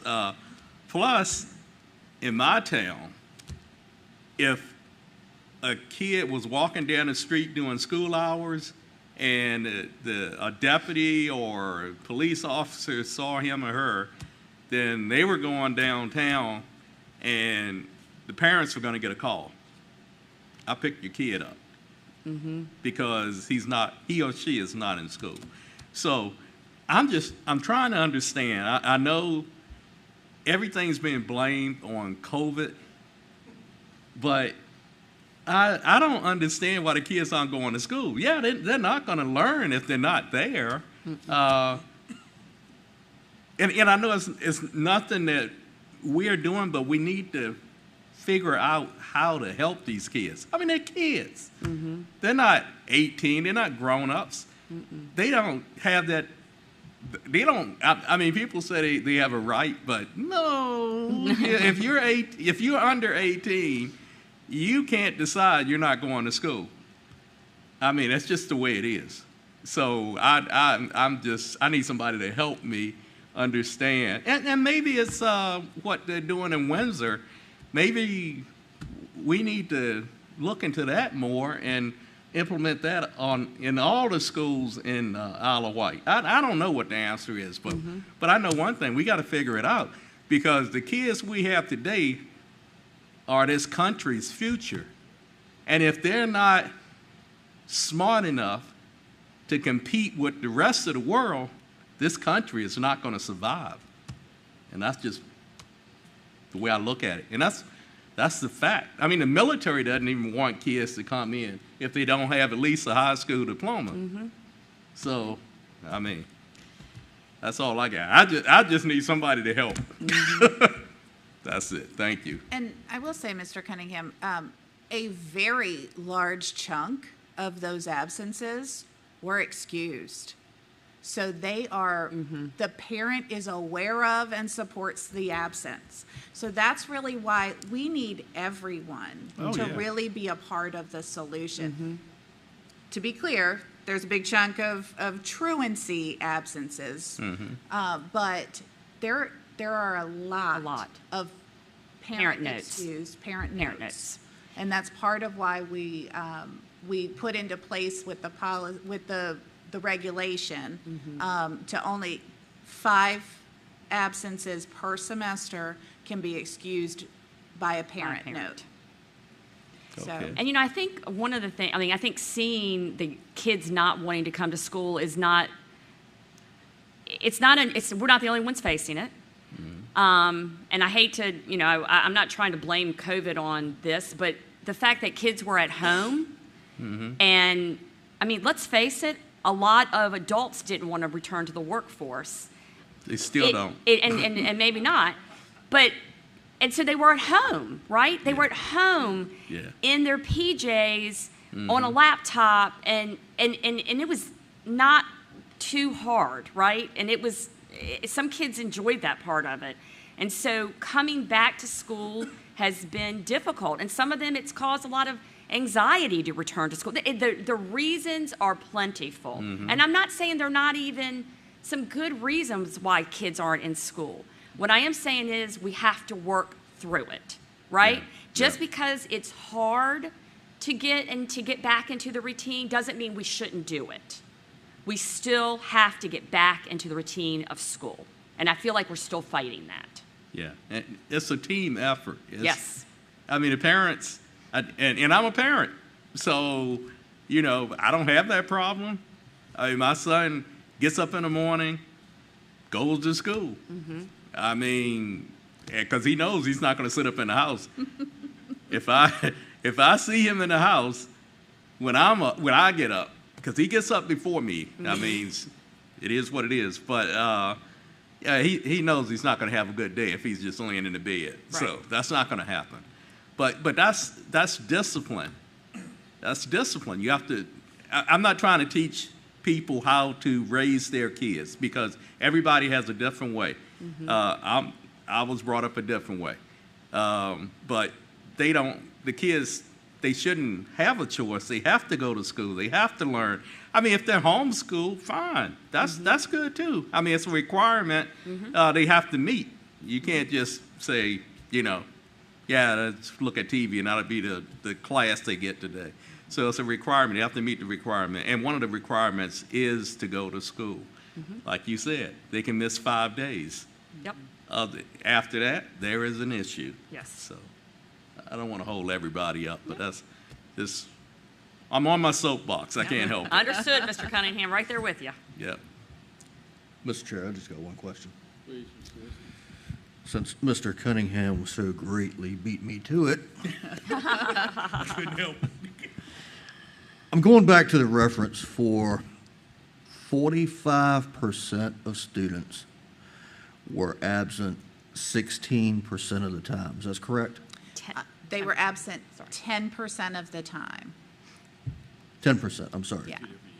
Okay, I'm looking at it wrong. That's okay. Okay, do you have any breakdown of roughly how many school days that is? So the school year, I believe, and Lynn, please correct me if I'm wrong, I believe in, it's about 170. It's probably like 17 days. Okay. That's a lot of 'cause days. It is. Well, it's different. When I graduated in '86, we were allowed 30 excused absences. 30? 30. And I made sure I got my 30. So thank you. There are reasons, I mean, that can be excused if you're sick, if you've got, a Absolutely. family emergency, travel, whatever. However, and I'm glad to see that these numbers are changing, but what do you do and at what point do you let it get to before you go into an enforcement of attendance action? So. When do you get to that point?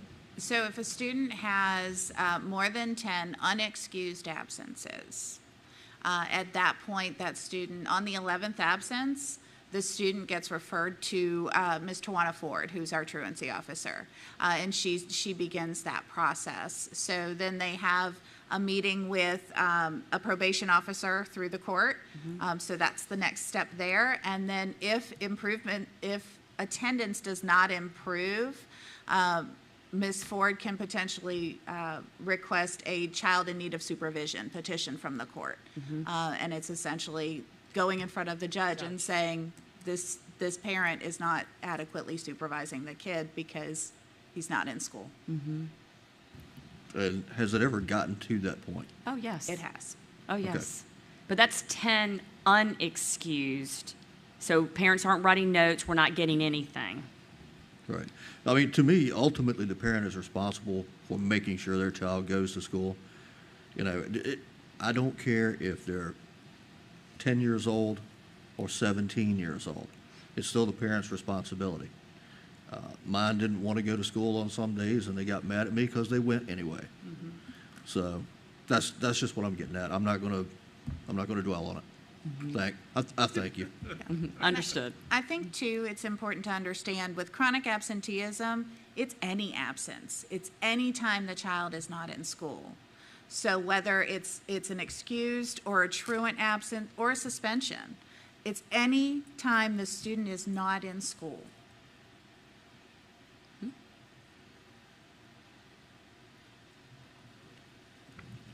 Thank you, ladies. Okay, thank you.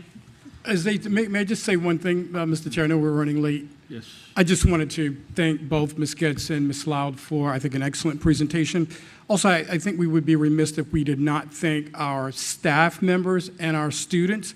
And I know we talked about chronic absenteeism, but across the board, every single one of our schools made improvement, and in some cases, significant improvement. All of our schools are accredited. All of our schools we're above the state average as a division.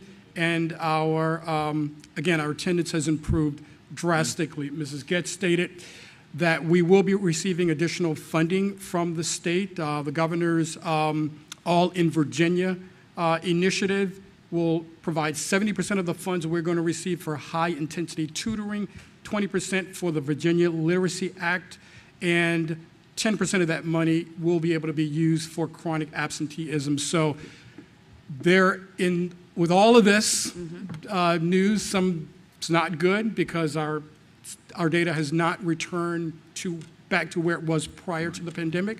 But I think in a lot of areas we've made some significant improvement, work to be done, but we need to acknowledge what our staff members and our families are doing. We have made gains, and I think it's important to note that. Yes. Agreed. Thank you. Mr. Chair. Mr. Cunningham? I got one more piece. What are we doing for the kids that are not absent, who are actually coming to school every day and doing what they're supposed to do? I mean, yeah, you're going to get kids who don't want to do that, but it's those kids that are, we used to do, you might get a plaque or something. But what are we doing now in the different schools to reward kids who come to school? It does vary. Some schools are doing like, I don't really want to call it a party, but like little attendance celebrations if you didn't have any absences. They do drawings. If you didn't have an absent, you get your name put in for some prize. So they're creative. Different schools do different things, but they are trying to reward coming to school. So you're right. It's a combination. So the state, the VDOE will be releasing attendance guidance. So suggestions for how we can improve attendance. It has not come out yet. But once we see it, we'll take a look at it and see, are there additional things we haven't thought of? And there is a little bit of money that is coming along with that. So I'll share more once I know more. We'll bring more of that back, Mr. Chair, once we get that additional information from the state. Sounds good. Thank you. Okay. Thank you again, ladies. Thank you. And I have the next one, so Yes, I'll you just do. sit right Zone here. transfer applications and non-resident request report. Yes. So you have before you the out-of-zone transfer requests that have been approved. So there have been others that were denied. You have the ones that were been approved, and you have the non-resident approvals as well. Most of the non-residents are teachers, and as you know, we allow teachers to, as a perk, they may bring their child here free of charge. Some divisions charge, we do not. So that is a nice perk, I think, that we offer. Teachers can bring their child and choose any school that they want their children to go to. We've never denied that. So do you have any questions about any of the documents before you? I just have one. Yes, sir. Because of a conversation you and I had earlier. How many, if any, zone transfers were for SPED students? So two different things. Special education will make assignments based on programs. Right. So that's not a zone transfer. That's right. Special education saying you require X services according to your IEP. I need you to go to this school because that's where those services are offered.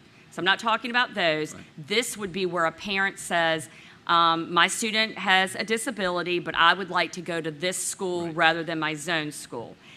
There are few, I don't have it broken down for you here, I can get it. There are a few, and it's based on, is the school able to provide the services? If they can accommodate those services, then we would allow it. Okay. Many times, we're not able to because of the services that that child requires. Okay. It really depends, is my answer. Thank you, Mrs. Getz. You're welcome. Any other questions? Okay, thank you. Next is the annual professional development report, Mrs. Street.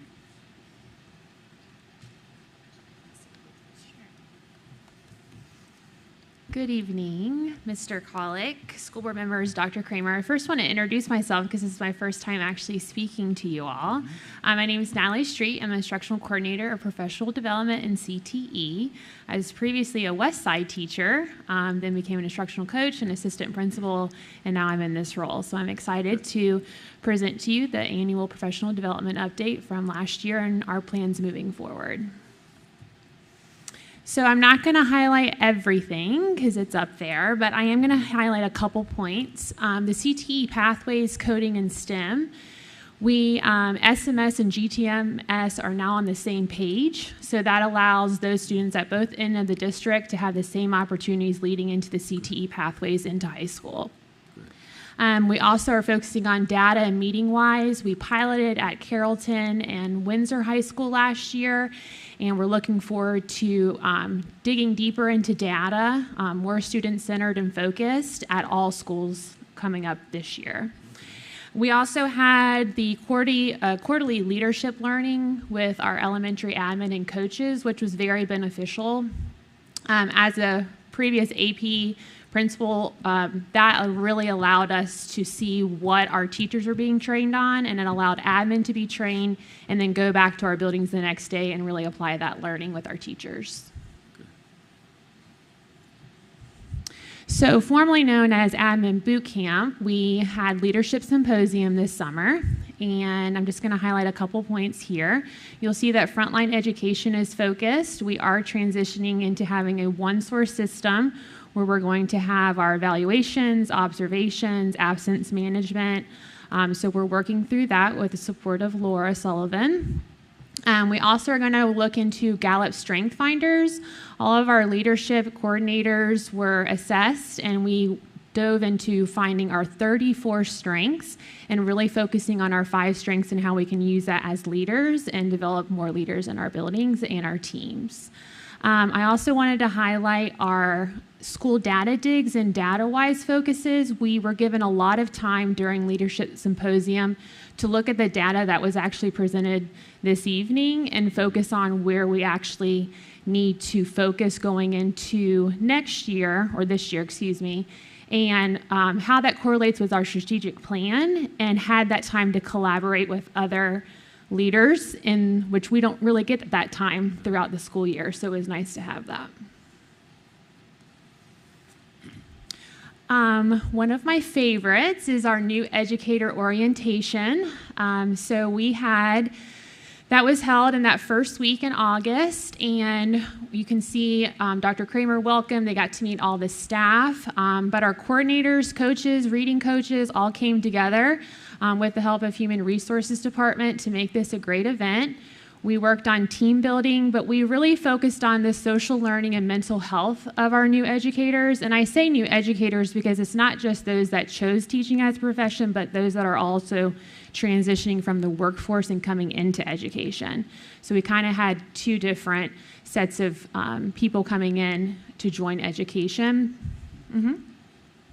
Is that social learning and mental health of the teachers or the students? Right, so of the teachers. So things that they can do throughout the year to support themselves, not get burnout. We were really focusing on that retainment focus within our strategic plan of what can we do to support them, to keep them here. Really big focus within our instructional coaches, mentorships throughout the year as well. And then really looking at the instructional framework and instructional planning and how can we make the best of that student work period, and really focusing through that part within those critical thinking strategies as well. And here they are. We had about 65 new educators who joined us. We are really investing with them this year, specifically our 0 to 3 new educators. They're going to be attending some workshops through William and Mary. That will also help develop them. They're going to attend that 4 times throughout the year. We ourselves are also going to check in with them as a cohort to help support and develop them as new teachers as well, so that they're getting ongoing professional development, and we can really build, this is hopefully in 30 years, our next group that would be retiring. Convocation, you can see Dr. Kramer there. He went and summarized our why, reviewed that we were fully accredited, also spoke about the benefits of our advisory board. So, we have the parent advisory board, the student advisory board, where they came in and gave feedback and why that was important, and some of the changes that were made because of those opportunities. We also had our Spirit Challenge, which was fun with SMS now owns Coco, as you can see in the picture, with the masked challenge winners. And then we wrapped up convocation with Dr. Taylor, looking at the mental health and trauma and how as school teams we can work better to support student needs. And we held overall 40 sessions during pre-service. Coordinators and outside experts came in. I just highlighted some of them below. Specifically the STAR and Renaissance Analytics. We've used STAR for many years now, but we were really connecting that with our data-wise process and really looking at what we can do to support those students within the different tiers of learning. And where are we going? So you can see here, we have a lot on our plate as we're pushing forward through this year. You saw that the Promethean boards were at New Hardy, but they're also in our math and science classrooms in our middle schools. Again, the data-wise of really working with team schools to focus on that student-centered learning. We also are going to be leveling up with CTE certifications. So not only where they were, we always do sometimes the bare minimum within those certifications, but pushing those students to the next level to see what other qualifications that they can have upon leaving us. I'm happy to answer any questions for you. Mr. Marsh. Thank you, ma'am. So it may be buried in here under a different word or phrase, but do you guys have a mentoring program for young teachers? So every new teacher is assigned a mentor in the building. Yes, sir. Okay. Just curious. Any other questions? Thank you. Thank you. Dr. Kramer, you are next. I will be brief because Ms. Street did such a great job. She actually covered many of the areas I was going to talk about. So as we get ready to put up the slides for the superintendent's update, our students are not here at the moment, of course, and we wanted them to leave to go get ready for school tomorrow, but certainly wanted to welcome our student liaisons back and to welcome Mr. Connor Walters with Samantha Conyers back this year. And do want to note that Mrs. Briggs, Mrs. Whitlow, and I had a chance to actually meet with the students this week, and we will be meeting with them prior to each board meeting, ensuring that they are prepared and we can answer all of their questions before they come to this meeting. Mrs. Street mentioned the new teachers and all the work that we're doing with that awesome group. So you saw these photos before, so we can go right through that. Our annual convocation, she talked about that. Essentially, that is our kickoff. And not only did I have the chance to share with them our goals and the focus for the year, but you see a lot of fun there. And each year we have different little competitions. Our students from Windsor High School and Smithfield High School, various student groups performed, and had several of our board members there. Chair Colick was there, and Mr. Cunningham and Mrs. Tynes joined me there as well. So it was a great kickoff. And next, our new Hardy ribbon cutting. Dr. Coleman actually talked about this, so again, I can sort of move through this pretty quickly. All of our board members were in attendance, and our Board of Supervisors. They were there with us as well. That was a great day for not only the Hardy community, but for our entire school division. I had a chance to meet Miss Briggs' mother. Where's Miss Briggs? Embarrass her a little bit. Miss Barlow. Had a chance to meet her, and we have a picture there with some of our wonderful community members. And again, all of our board members and Board of Supervisors were there with us as well. And then the first day of school, all of my years, I must tell you that this has been one of the most efficient and successful beginnings of our school year. It was as if school was in session for multiple days. Had a chance to be in many of the schools in the southern end with Vice Chair Marsh and Dr. Coleman. And given that I was, I think, at Smithfield High in the Smithfield area last year, wanted to start in the Windsor area this year.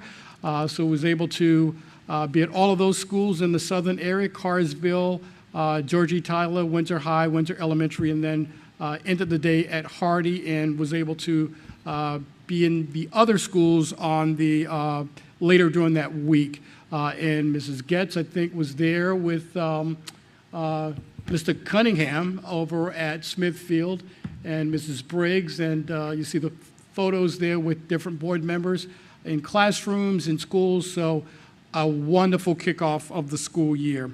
And the last update for me, it's not here, but the fair is starting now, right? I think that today, so just a quick announcement because we are going to be very well represented at the fair. The Isle of Wight County Schools will have a table in the nonprofit tent where both CTE and adult education programs will be highlighted. Volunteers have signed up from across the division to man the tables. Students from our agriculture program, Land Lab, will be there as well. Mr. Brittle, Mr. Judkins will be in the agriculture education tent. On tomorrow, Friday, September 14th, our kindergarten students from across the county will visit the fair from 10 to 2.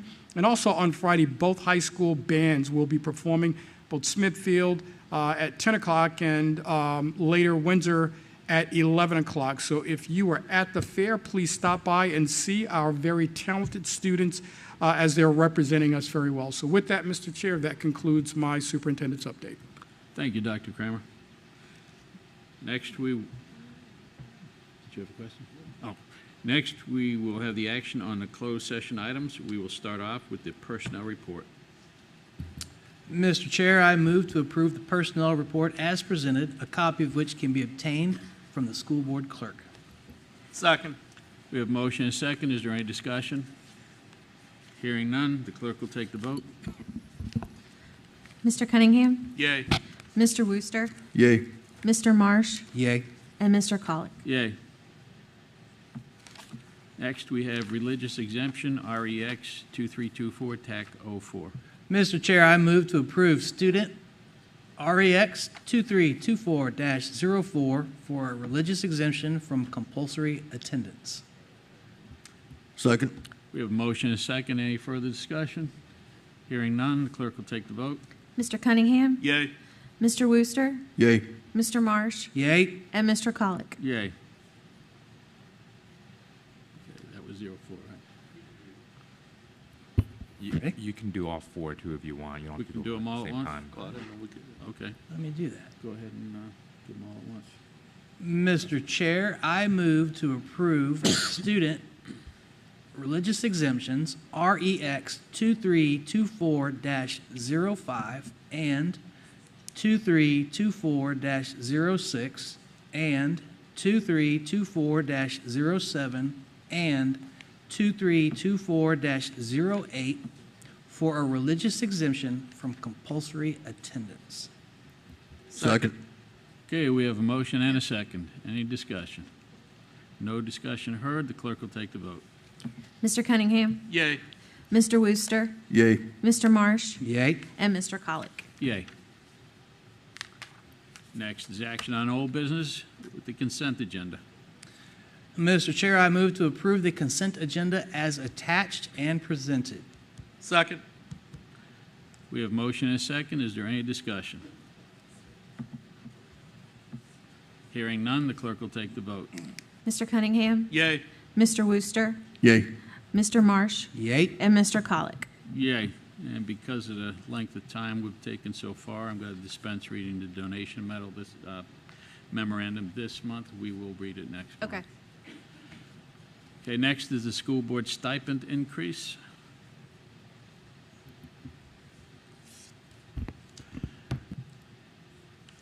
Mr. Chair, in light of recent budget shortfalls, I cannot, in good faith or conscience, support a stipend increase for the Isle of Wight County School Board.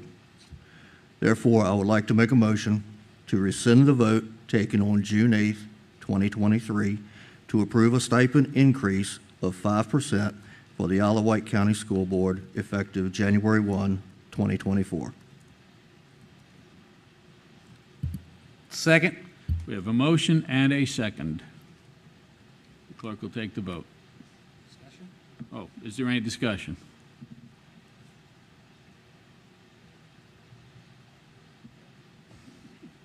Hearing none, the clerk will take the vote. Mr. Cunningham?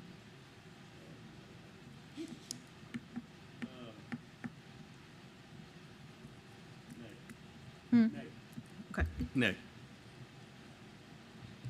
Mr. Wooster? Yay. Mr. Marsh? Yay. And Mr. Colick? Yay.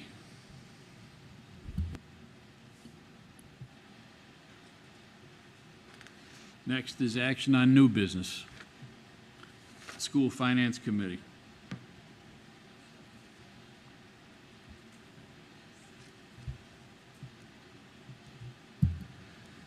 Mr. Chair, I move to approve a temporary finance committee which will consist of the superintendent, chief financial officer, deputy superintendent of operations, school board chairman, and vice chairman expiring no later than December 31st, 2023.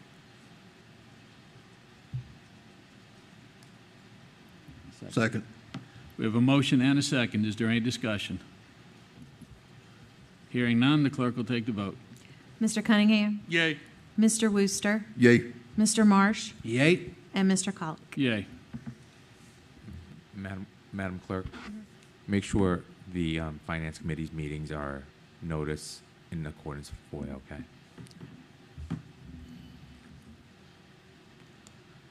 Next, we have policies for first read.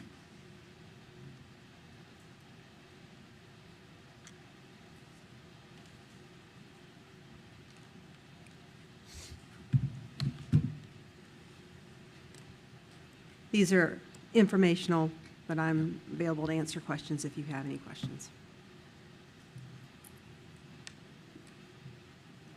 Is everybody good? Okay, we'll move on to the next ones. And now to policies for second read.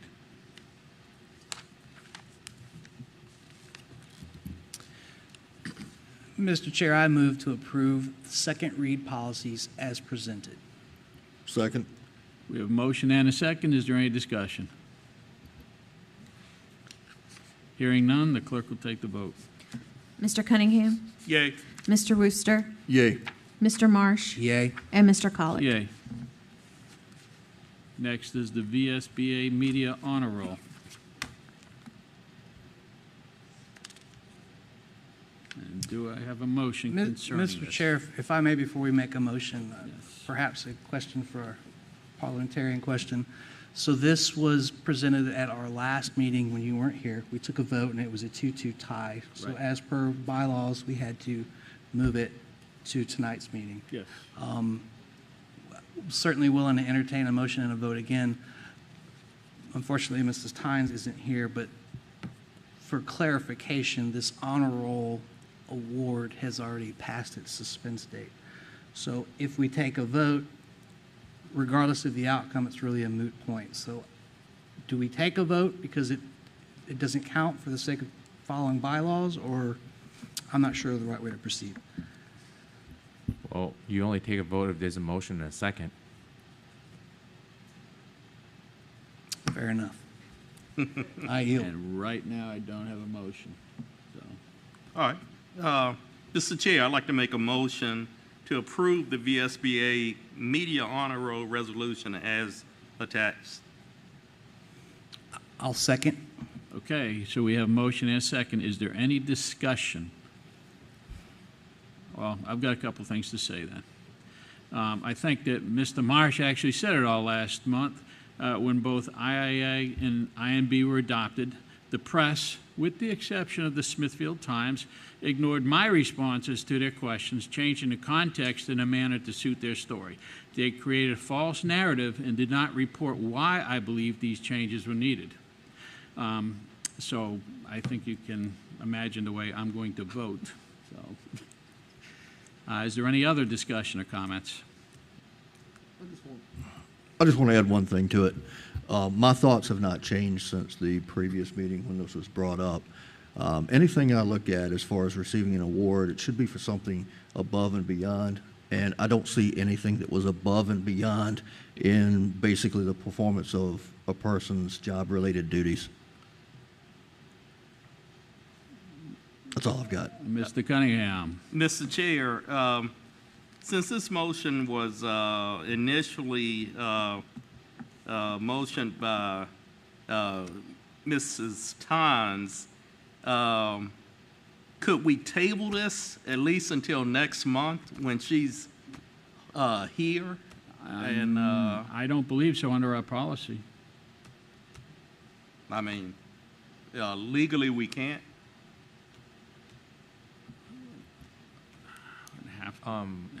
I don't have the policy in front of me. Does it say No. shall take a vote at its next meeting? Madam Clerk, do you have it in front of you? The bylaws? Yeah, the bylaws. Is it in the bylaws or the policy? The bylaws.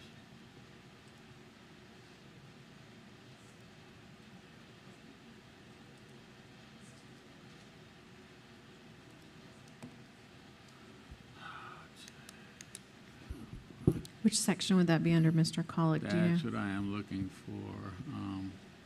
Let me try to look for it. Recess, meeting adjournment, organization. Okay.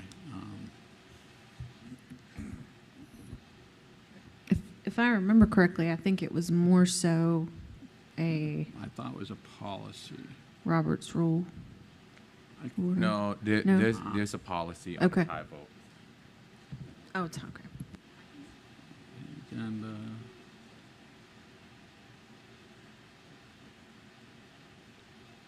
Okay, it's section 3, TAC 11 in the bylaws. Okay. It says, a tie vote shall result in the agenda item being voted on at the following regular meeting. In the case of a second tie vote, the motion fails. So if it says shall, then we have to take a vote. Okay. Okay. Okay, so the clerk will take the vote. Mr. Cunningham? Yay. Mr. Wooster?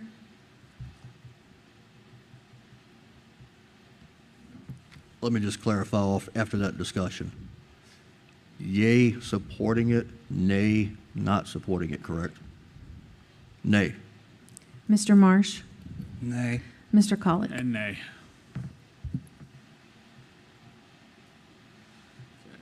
Next, we have bylaws for first read. And that was some changes in the bylaws that we had to make based on the changes in policies that we approved last month. Does anybody have any questions? Okay, next we have the evaluation of school board operational procedures. So I have all the input that you all sent to me. I tried to capture it as best I could.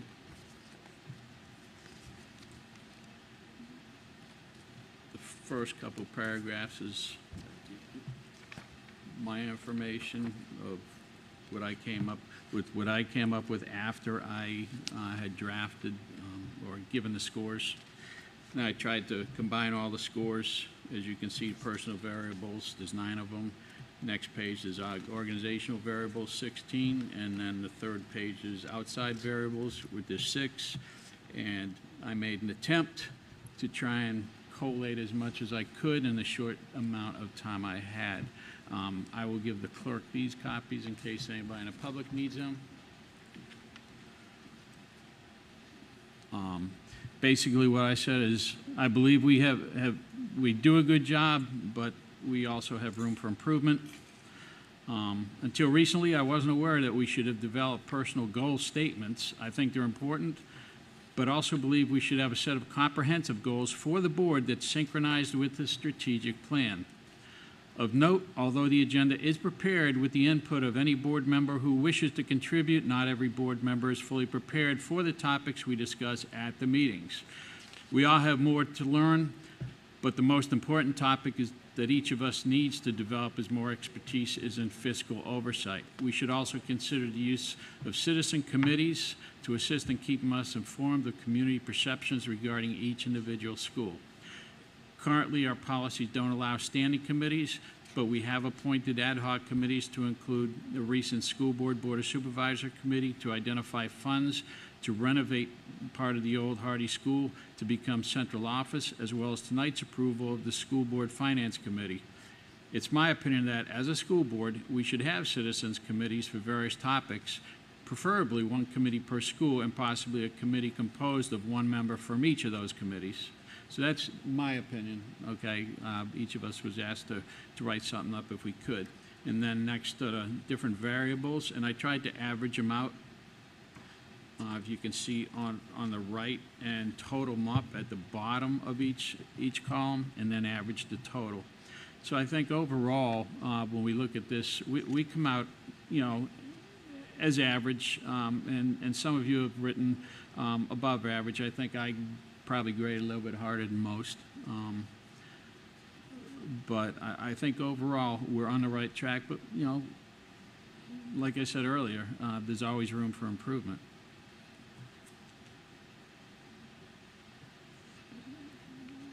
And if anybody would like to make any comments, please feel free.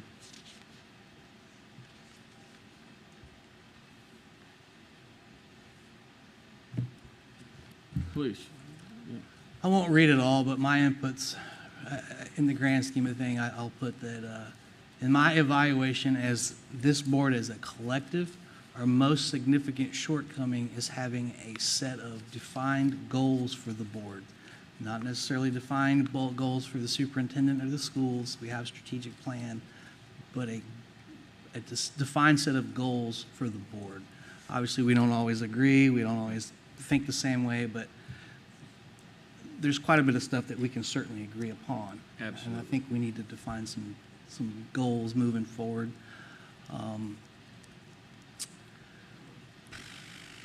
Collectively, we all have strong personal views, and we depend on feedback from our constituents in decision-making. So naturally, we're going to have different decisions moving forward.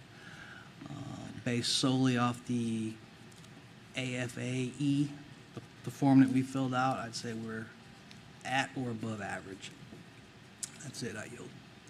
Thank you, Mr. Marsh. Gentlemen, any comments? If you could pass this over to the clerk. This is everybody's individual input as well, because I'm sure that is foible information.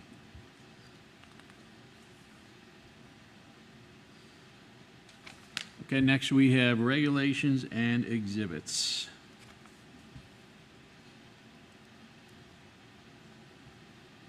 If anybody has any questions?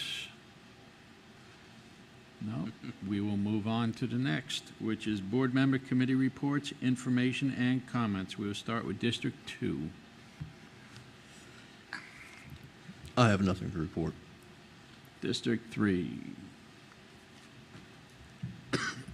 Well, the only thing that I have is, really, it's already been said. I mean, we went to the first day back, had a great time. It was great seeing the kids come back to school, and I met some of the new teachers we have. Great. Everybody's had a smile on their face. I was at the ribbon cutting ceremony, as you saw the picture. All of us were there, had a great time. It was great to see a new school. Yeah, don't have anything else to add, but I'm just happy that a new year has started, and everybody seems happy and ready to get on with it. Thank you, Mr. Chair. Thank you, Mr. Cunningham. Mr. Marsh. Mr. Cunningham, I couldn't agree more. I think the future is bright. I really do. I really do. We sit up here month after month, and in between those meetings, we have our discussions and our meetings, and by far and large, this job really wears on me. I don't know about you guys, but it wears me out.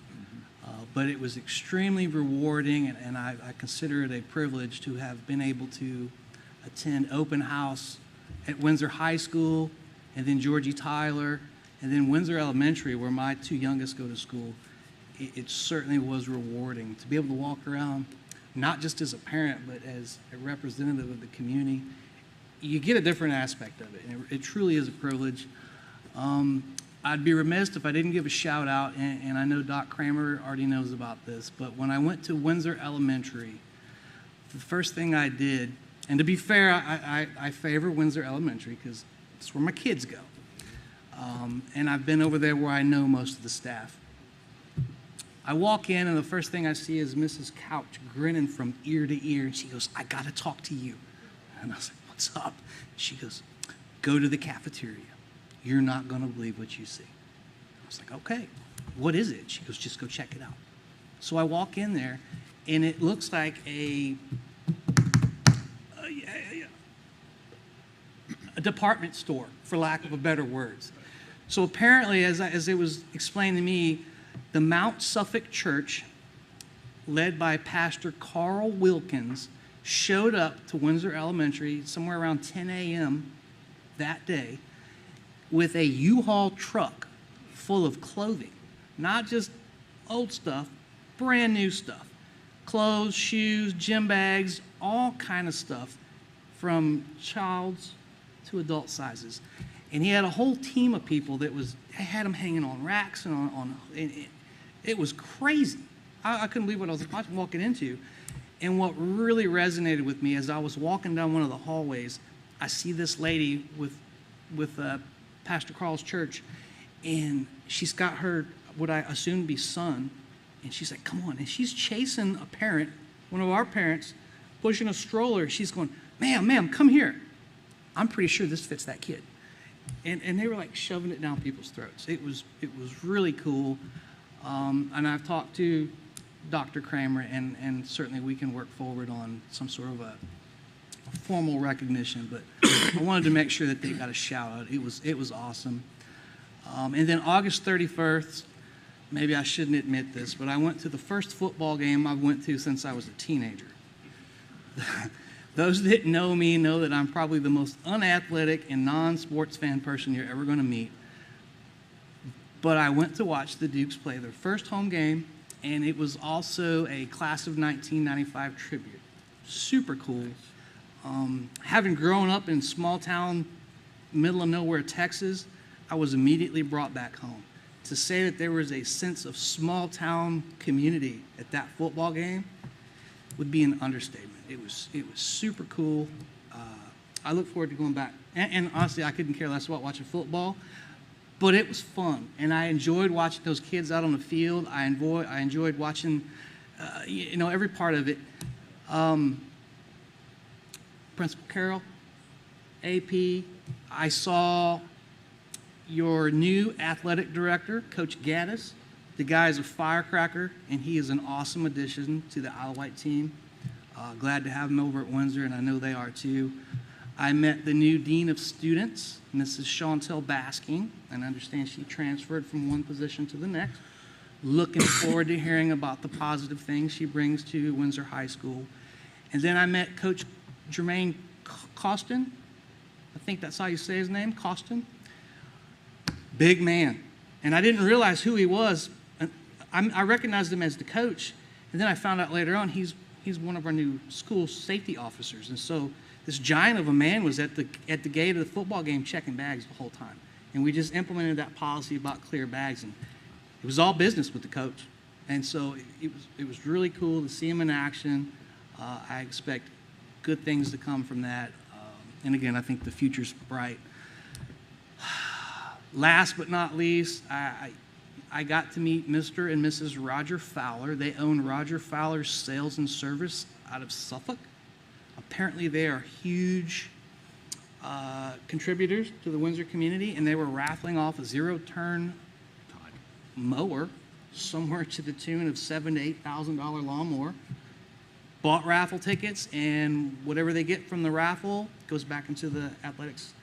Super cool. And Miss Letitia Kia, help me out. Key. Miss Letitia Key, ex-Army gal, Mr. Coleman.